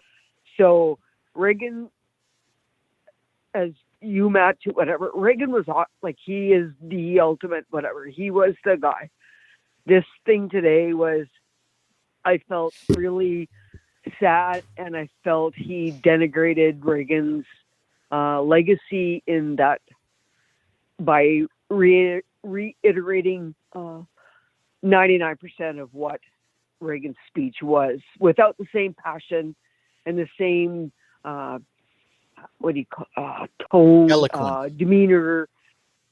Yeah, exactly, Leroy.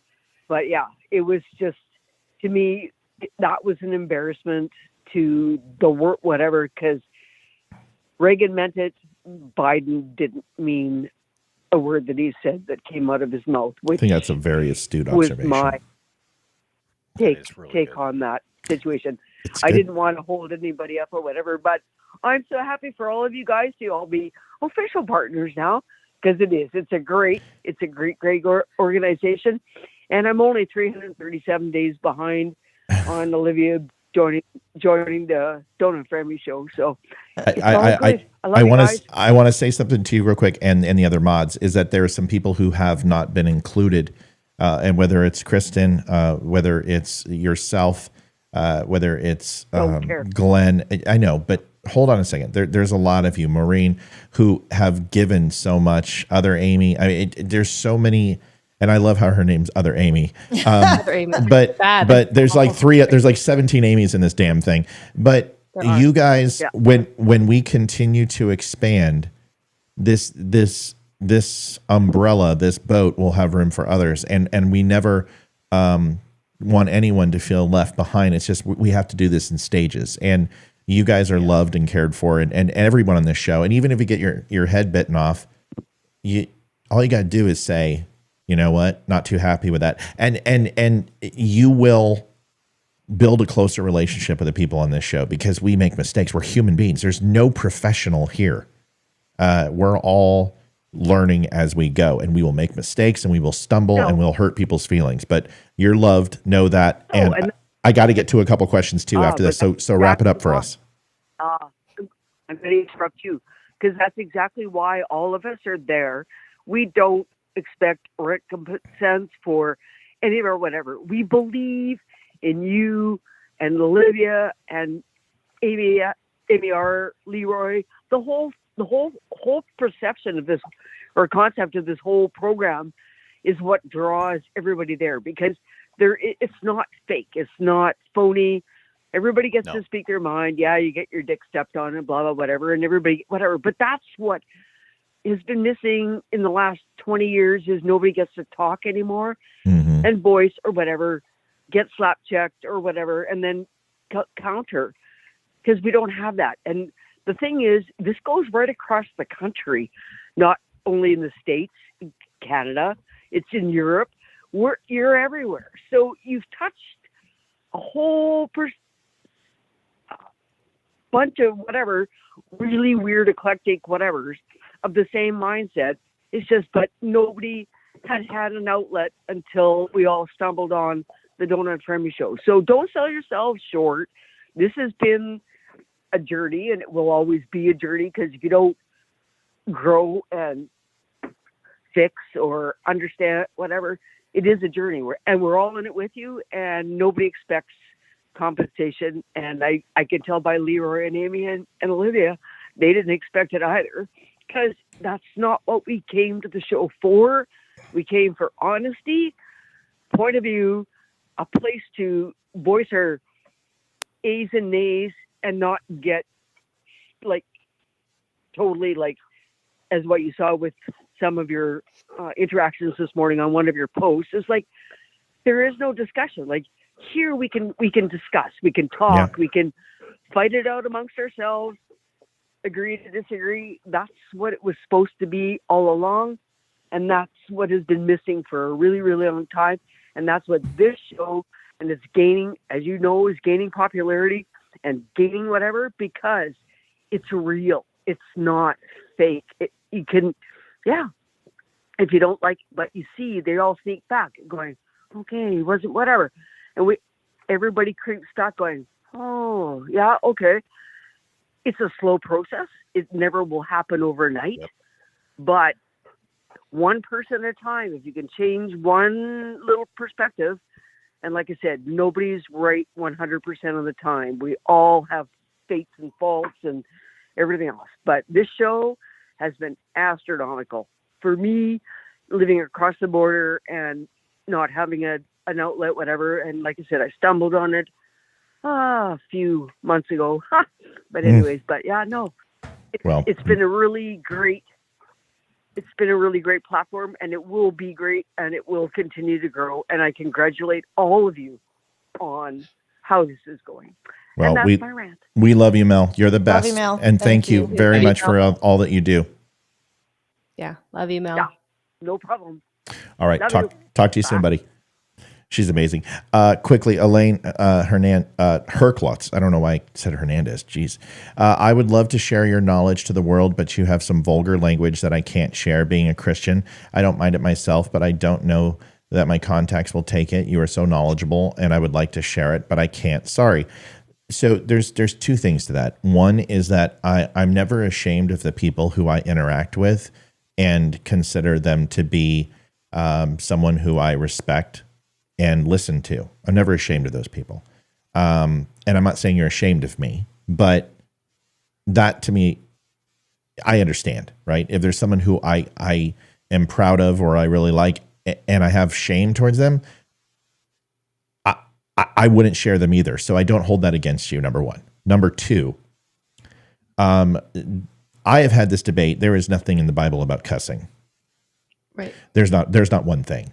And you can talk about degradation, but that's not what it is. It talks about being a Christian, and it calls not to have a mean and angry heart towards other people, and people consider that to be cussing. There's nothing wrong with saying the F word or shit, but when I go to somebody and say, you know, you're a sea sucker, there's a difference. That's different. Yeah. And number three is I have a recorded show where I don't think I have ever said anything other than shit, and maybe a handful of times in 4 years. My recorded show is PG-13 for a reason, and I don't use language there, but the live show is different. The live show, and I've done much better, because it used to be F-ity, F, but occasionally we are going to drop some bombs. So I appreciate your comments. It means a lot to me. I do my best. I am a human. I am a sinner. But trust me when I say this, that I use a very extensive vocabulary, and I don't ever hear any Christians say, wow, your vocabulary is so extensive that you can convey yourself in multiple mediums, and it really just kind of drowns out anything when you do cuss, that it's just for impact and not necessarily to hurt or to harm anyone. So that's it. So that's my answer. Joseph says, who was it that named it the DUM Show? Was it a viewer who said it? Olivia, go ahead. It was me. No, you didn't. You didn't. We came up with it together. No, you didn't. Yes, we did. No, you did. No, you did not. Me and the mad Greek graphic designer came up with it, and you liked it. We were going to. I was going to. No, I have a graphic designer named Alekos, and he's an amazing guy, and he worked with us at Valor. And I thought I remember we were throwing around names. And we were. I was going to name it. I was going to name it the Apology Tour. Yes. That was going to be the name of the show because of Obama, and Democrats were in. I'm like, oh, it's the Apology Tour 2.0, and then it was taken. So we started thinking, and I absolutely agree that you helped frame the Don't Unfriend Me name. I just don't remember in what context, but okay, we're going to give it to you. You did. But the DUM, DUM, was interesting. So what I found is that when I was trying to put in my favicon, which is on the top of every website, you'll see a little square which has the logo of whatever brand it is. Like Amazon has an A, because I can't spell Amazon, because literally this pixel is 32 by 32 pixels. It's tinier than Leroy's dick. So when you go ahead and sorry, buddy. So when you go ahead, he's writing it down. See how he writes shit down? Because he's like, no. I'm getting it. I want to address Elaine Herklotz. No, keep going. Yeah. I got it. You see, because sometimes you got to wonder if he's writing a book of all the times I've said things. So anyway, and I'm like, what am I going to do? I can't put in the Don't Unfriend Me show in a 30 by 32 by 32 pixel. I'm like, I wonder if I could put DUM and abbreviate. And I'm like, oh my God, it spells dumb. And this was kind of like the stuff, Biden coming out and calling, Hillary with the deplorables, and you calling us racist and xenophobic. I'm like, well, geez, they just think we're a bunch of dumb hicks. And I'm like, dumb. Okay, this works. We can call it the DUM Show. Well, that I grabbed, and I was like, okay, the DUM Show. But it was the Don't Unfriend Me show for a long time. One of our viewers, I think it was Kevin, goes, yeah, it's the Don't Unfriend Me show and we're the dummies. And it's stuck. And we started calling people who were idiots dum-dums. And that's why, Charizard, the lonely one-pubed virgin, comes in here and says dum-dum. And I'm like, oh no, dude, you don't. That's the one. Those are the two words you do not use in this show. Dum-dum is like the most insulting thing. I mean, we might as well drop in the N-bomb. Although it's funny, I get dum-dums for Halloween candy every year. You do. So anyway, the point is that's where dumb came from, and people still use it. And what's hilarious is that we know where it's a play on words. Liberals come in and go, dude, this is called the dumb show. It's really freaking named correctly because you're all dumb. And I'm like, what's interesting is that dumb is spelled D-U-M-B, you fucking moron. So, oops, you can't share this part either. So there's the answer to that question. Am I missing anything with the dumb show? Nope. No, I don't think you are. Real quick, and I just had a really radical and awesome thought here. For all of the new viewers that we get, especially Elaine Herklitz, who is just now joining us, and seems like she really enjoys the show. I thought about this, and Matt, if you would indulge me, just give me 10 seconds. Elaine, sure. If when you're watching this, if you have any sort of video editing software at all, go ahead and fast forward to this point in the show on your video editing software, and I'm going to give you the solid. You can cut it and then share it to your social media. From the staff of the Don't Unfriend Me show, I want you to follow Elaine Herklitz. She is my friend, and I follow her, and I think you should too. And yeah, welcome to the Don't Unfriend Me show. Thank you, Elaine. Pretty easy, Welcome pretty nice. Dumb family. Lie to them, and they'll think that wow, that guy's really nice. Right. They don't cuss at that show, and then they'll come in here and like, right, and just get blasted. My thoughts are, if God truly is worried about the vernacular that we use, the thing about Christ is that he spent as much time with the sinners as he did the apostles and the prophets and the untainted, which there aren't any. Jesus surrounded himself with sinners because everybody is a sinner, and the only person who is not is God himself. And we can sit here and pretend that, we're perfect, but I embrace my sins, and I'm very open about them. And I know that cussing bothers some people, and trust me, I get it. Including my mother. Yeah, I made the recorded show cuss-free for her mother. That's the only reason I don't cuss on the recorded show is for her mom. In fact, you'll hear like a couple episodes ago, I said shit. I said, oh, I'm sorry, Tammy. So that's the only reason. But this show is different. I just want to make sure everyone understands we have to convey ourselves in certain vernaculars to address people who can't talk in other ways. There are people who watch this show who are, I'm sorry, they're stupid. They really are just dumb people. And they only understand, That's all they, monkey poo slinging. That's all they understand. And anyone who's going to sit here and say that has anything to do with black people, you're fucking an idiot. It has to do with people who have not evolved into a point of being able to articulate themselves and have coping mechanisms. And unfortunately, they only understand F you and about 26 other colorful metaphors. So I talk in those terms sometimes, but I'm a Navy man. I'm very alpha, and it just fucking happens. Okay, there. See, I just did it just there. There's just nothing you can do about it. All right. Any other questions? Good. Let's fucking move on. Oh, sorry.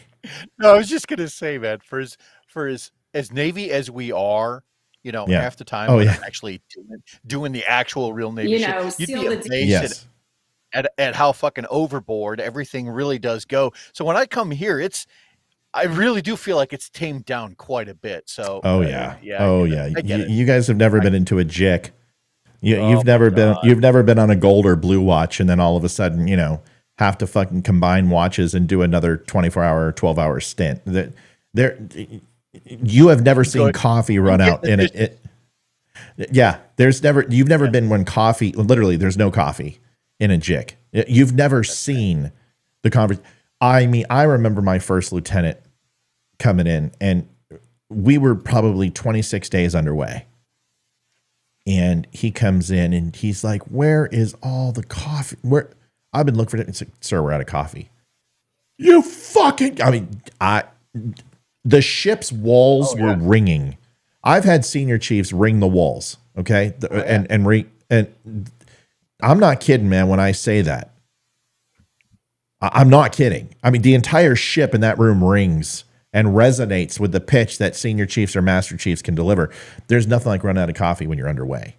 And trust me, asses will get chewed out. But it just happens. A barracks is the same way. Birthing is the same way. Wherever you're at, military, you cuss. So usually anger and cussing come hand in hand with military people. Here's a video of Chelsea Handler. I thought I would give something to Olivia and Amy. So I was thinking of my next line. I got hung up. Shut up. So Chelsea likes the black dick. Okay. Yes, we know that. Chelsea loves the black cock. See, Elaine, I'm sorry. I see. It's just the truth. Sorry. She likes the penis that is African-American in color. And this isn't racist or wrong because she has built a career on talking about 50 Cent's penis.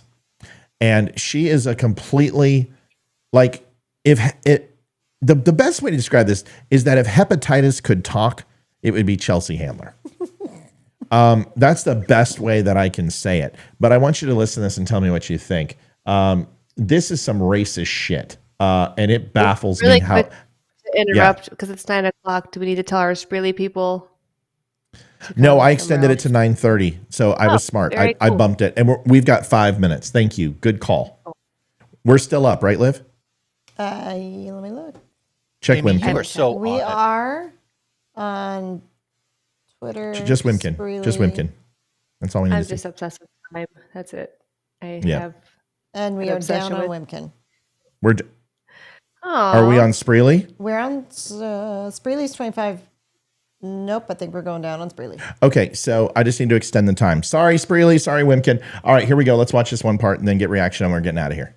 You heard Folks, by the way, at 7:45:20 for our donations, I'm hoping if anyone has not had a chance, please linktapgo.com/thedumshow. Your donations keep us alive, keep us moving, keep us going forward. If times are tight, please don't put yourself in a bad position. But this is how we fund the show. This is how we keep the show free. This is why we don't have paywalls and all that other stuff. We never want to do that. So if you can, please help us out.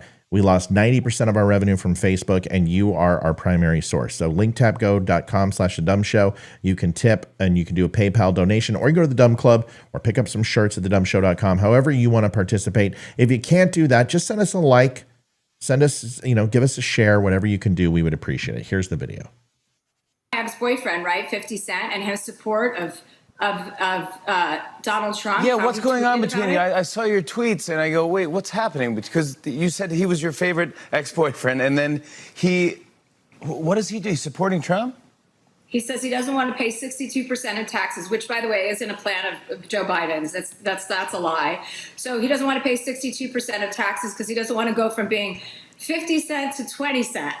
And I had to remind him that he was a black person, so he can't vote for Donald Trump, and that he shouldn't be influencing an entire swath of people who may listen to him because he's worried about his own personal pocketbook. So I haven't heard back from him yet, but I am willing to, seal the deal in more ways than one if he changes his mind and publicly denounces Donald Trump. I might be willing to go for another spin, if you know what I'm talking about. Slightly racist. I haven't taken the first comment, so I'm going to go ahead and do that. Listen, you're talking out of the both sides of your vagina. The first thing is you said that Biden's policies will not have to be worried about a 62% increase. Well, with inflation, with interest rates, with the cost of commodities and material items to function like cars and air conditioning, most assuredly, someone has to pay for this. There's just $300 billion that went out the door to Ukraine and to the border wall. And you're going to tell me that taxes aren't going up? They're going up.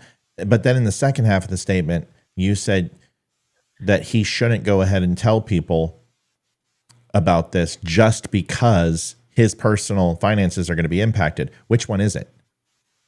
Either they are or they aren't. So congratulations on letting your mask slip. Congratulations on telling the truth that that 50 cent will be 20 cent because of Joe Biden's economy. Other than that, you being a whore, we've all known that. So 50 cent, wear a 75 cent condom, and I would get two and make it $1.50 and double strap, buddy, because you're going in hot on that thing, and you're going to come away with more than just a 15-second good time. Who wants to go ahead and jump on here?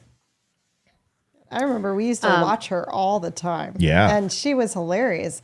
And she kind of went a little crazy. Yeah. Yeah. Total racist. Hollywood. Yeah. I'll just say, go ahead. No, go, Amy. Go ahead. Sorry. I've always loved 50 Cent. I think he's always been pretty conservative too. Like he's not like a big political person, but he's not shy about his opinions either. I just want to remind all of you that you are not black. So it's just what I want to remind you guys. Yeah. Isn't it funny isn't that hilarious that we actually have to tell Democrats, hey, you're not black. And it's not because it's not because you're not trying as hard as you can, but right. you're not black. And it doesn't mean that you can't take up black issues, but maybe at the behest of black people, you should take up these issues versus creating them yourself and telling black people you need to be offended. You know what? People asked the difference between the Republican and Democrats and where they're going left. And you were talking about that, Leroy. I think that America is repudiating Democrats dictating how they have to be. It pissed off people with Republicans, with over-the-top Christianity and nationalism.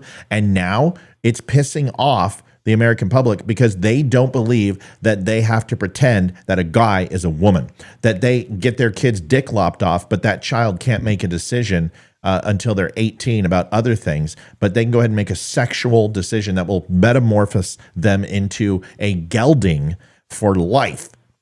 And, we need to put these things in perspective, that unfettered access and open borders is okay, that this frivolous spending is okay, that these wars that are taking place now but weren't under Donald Trump are okay. I think America is sick and tired of liberal policy, and they always do get sick of it. And let's face it, they've had liberal policy out of the last 20 years for 16 of them. I think they're about fucking done. Okay? This is when you usually see Republicans take over for about 8 years, is when they're like, don't you remember Obama and Biden? And that will be the trope. Leroy, go ahead. Well, first, right out of the gate, Elaine, I'm going to have to apologize because I tried to come across as like, all right, we're pretty intelligent and we're kind of laid back here. When I hear this kind of thing, I about lose my fucking mind because that is so blatantly racist. She is reminding 50 Cent that you're black, and so therefore what? He must vote Democrat? That is the most racist and obscene thing that I've heard in a long time. It was just like when Joe Biden said, I got to remind you, if you don't vote for me, then you ain't black. That is so racist. And why is the left not jumping all over this? Oh, wait, I forgot. Because they're hypocrites. They can get away with shit that you can't. Just reminding you of that. They can do things that you're not allowed to do. And, Chelsea Handler is such a scumbag. And it just,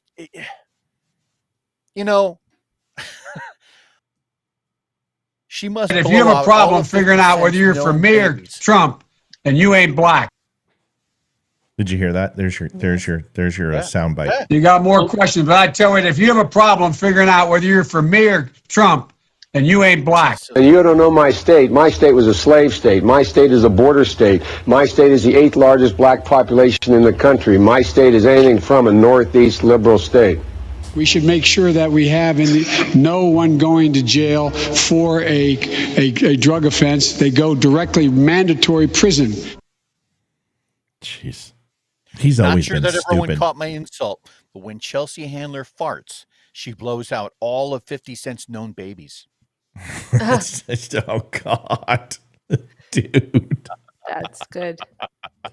Oh God, you're welcome. That's a nickel. That's an image I don't want to have. That's a nickel joke with $10 imagery. Sorry, buddy. Elaine. Sorry, this is where we can go when we need to. So let's go ahead and put a bow on it. Here's what it comes down to. Joe Biden's an asshole. And I'm not voting for Biden. And there is nothing that anyone can say to change that. I did a video today. I want you to go watch it. In my opinion, I think it's, I wrote it, so it's kind of self-aggrandizing to be like, oh yeah, well, let me tell you, out of all the ones that I've done, this one is really, no, it's a good show, and I think it's tempered and it's thoughtful, and it really makes the case for Donald Trump. And if you haven't heard the case to vote for Donald Trump, then you should go listen to it, because I believe it makes some very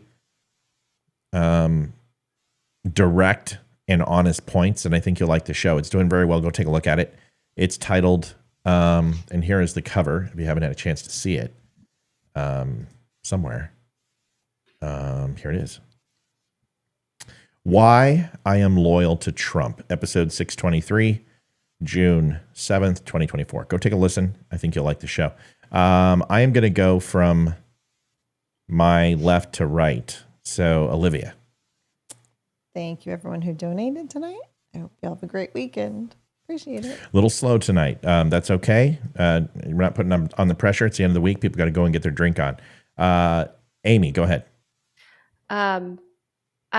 I will say this about the show today. I saw it earlier today. I haven't had internet or even barely cell phone service since Sunday. So it was one of the Thanks, first things Obama. Yeah. So we were in a very remote place in Arkansas. It was delightful. It was interesting. Ding, ding, ding, ding, ding. I will say there were some places that we were like, oh my golly. And Jason experienced racism, and I was like, I feel so bad. Like I didn't catch on to it. How? What happened? And I don't think it was intentional either. I think he was a little nervous because he is, he's darker complected. But he doesn't, I don't know. I guess I don't see him as a different color than I don't know. He's darker, but he's not that. So anyway, we were talking to some of the people that were locals, and my dad and I were having a conversation with this woman, and I guess he had come in to also interject in the conversation, and she was not having it. She wouldn't look at him. She was just addressing me and my father only, and would not acknowledge him. And he was like, gosh. So he just felt like it was, What nationality is Jason? His mom's American, white, whatever. I don't know what she is, but like the rest of us. And his dad is from Ecuador. Oh, so he's Mexican. I get it. Yeah. So I'm from Texas. Everyone's like, so this is funny too. I'm sorry. So we went to a Mexican restaurant while we were there, and they were racist towards us white peoples. They were like, what? Gringos. Yeah, so they would only talk to Jason. I was like, I'm fine with it because you can order our food properly. So, yeah. Wow. It's funny. It was funny. But no, I mean, he wasn't offended. He was just it was just, he wasn't like, oh my gosh. But he was like, I've never actually experienced that feeling before. And I'm like, I didn't even notice she ignored you. Sorry. I thought they were having a conversation. Oh my God. Very observant, Amy. That's kind of the Texas thing. People are like, I'm from Cuba. I'm like, Mexico, right? Yeah, El Salvador, Mexico. I didn't know you speak Mexican. That's great. By the way, Tommy Cawthorn just sent us some pictures about a movie and such called The Keeper. Is that Sean Astin is the lead? It kind of looks like it. Anyway, I'll read the email. Thank you for sending me the email. I always love viewer email. We had a lot of people on. This is crazy. How did we do on Wimkin tonight, Liv? 18 viewers was the top that I saw. It was only at 190 views. Slow night. We'll refresh that. On, I've had it up, so it's my fault. I got to go and physically end it. Anyway, Leroy, your time to go. Go ahead.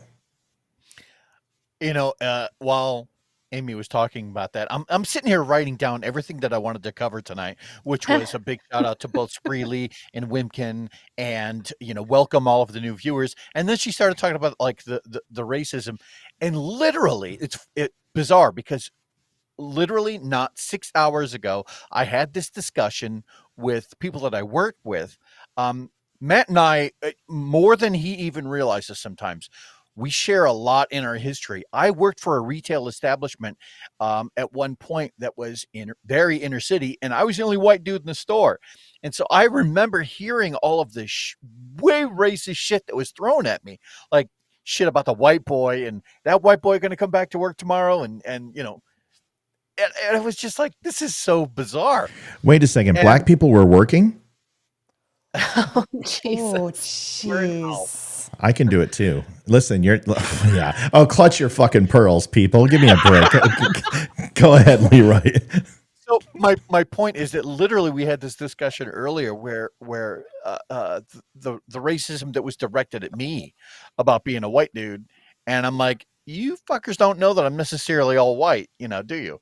And so that became part of the discussion. Do you have any other nationalities inside of you other than white Anglo-Saxon Protestant? I absolutely do have other nationalities. So as do I. I've got African American, and it's about as much as Elizabeth Warren. So if she can go, I can go, you know. I that's not African American. That's like white no, boy. it's not. That was like it was like a club. You know, I should. You're a DJ. That's DJ. No, that's not the right ones either. Oh, hold on. There we go. So, racism, folks. Listen, it's only racism if it's not funny. It's funny. It's humor. It's a joke. There's nothing wrong with it. And you know what? We'll make white jokes here soon too. Fuck yeah. Listen, Elaine said something. By the way, Susie has COVID. Susie, get better. Please do. I want to know how Violet's friend Sarah is doing still. Elaine says, I'm sorry, I can't remember your name, but I didn't say anything about black people, but I appreciate your apology. I did. So whoever was ever offended by your comments certainly will be offended by mine. And folks, it's not racism. Okay. I have a black friend, so I'm okay. Yeah. Cool. I got one black friend and he said it was all right. I just and like Colin his name Kaepernick. was imaginary. No, I went. No, that was. I had a comment. I left it alone. I talked to Colin Kaepernick and he asked a veteran if it was okay to kneel. So I asked a black person. They said it was fine if I make fun of all colors, races, colors, and creeds. There's nothing wrong with it. Learn to laugh, people. It's a joke. Thanks for watching the Don't Infame Me show. Liv, tell them what's going on Monday. What do we got coming on?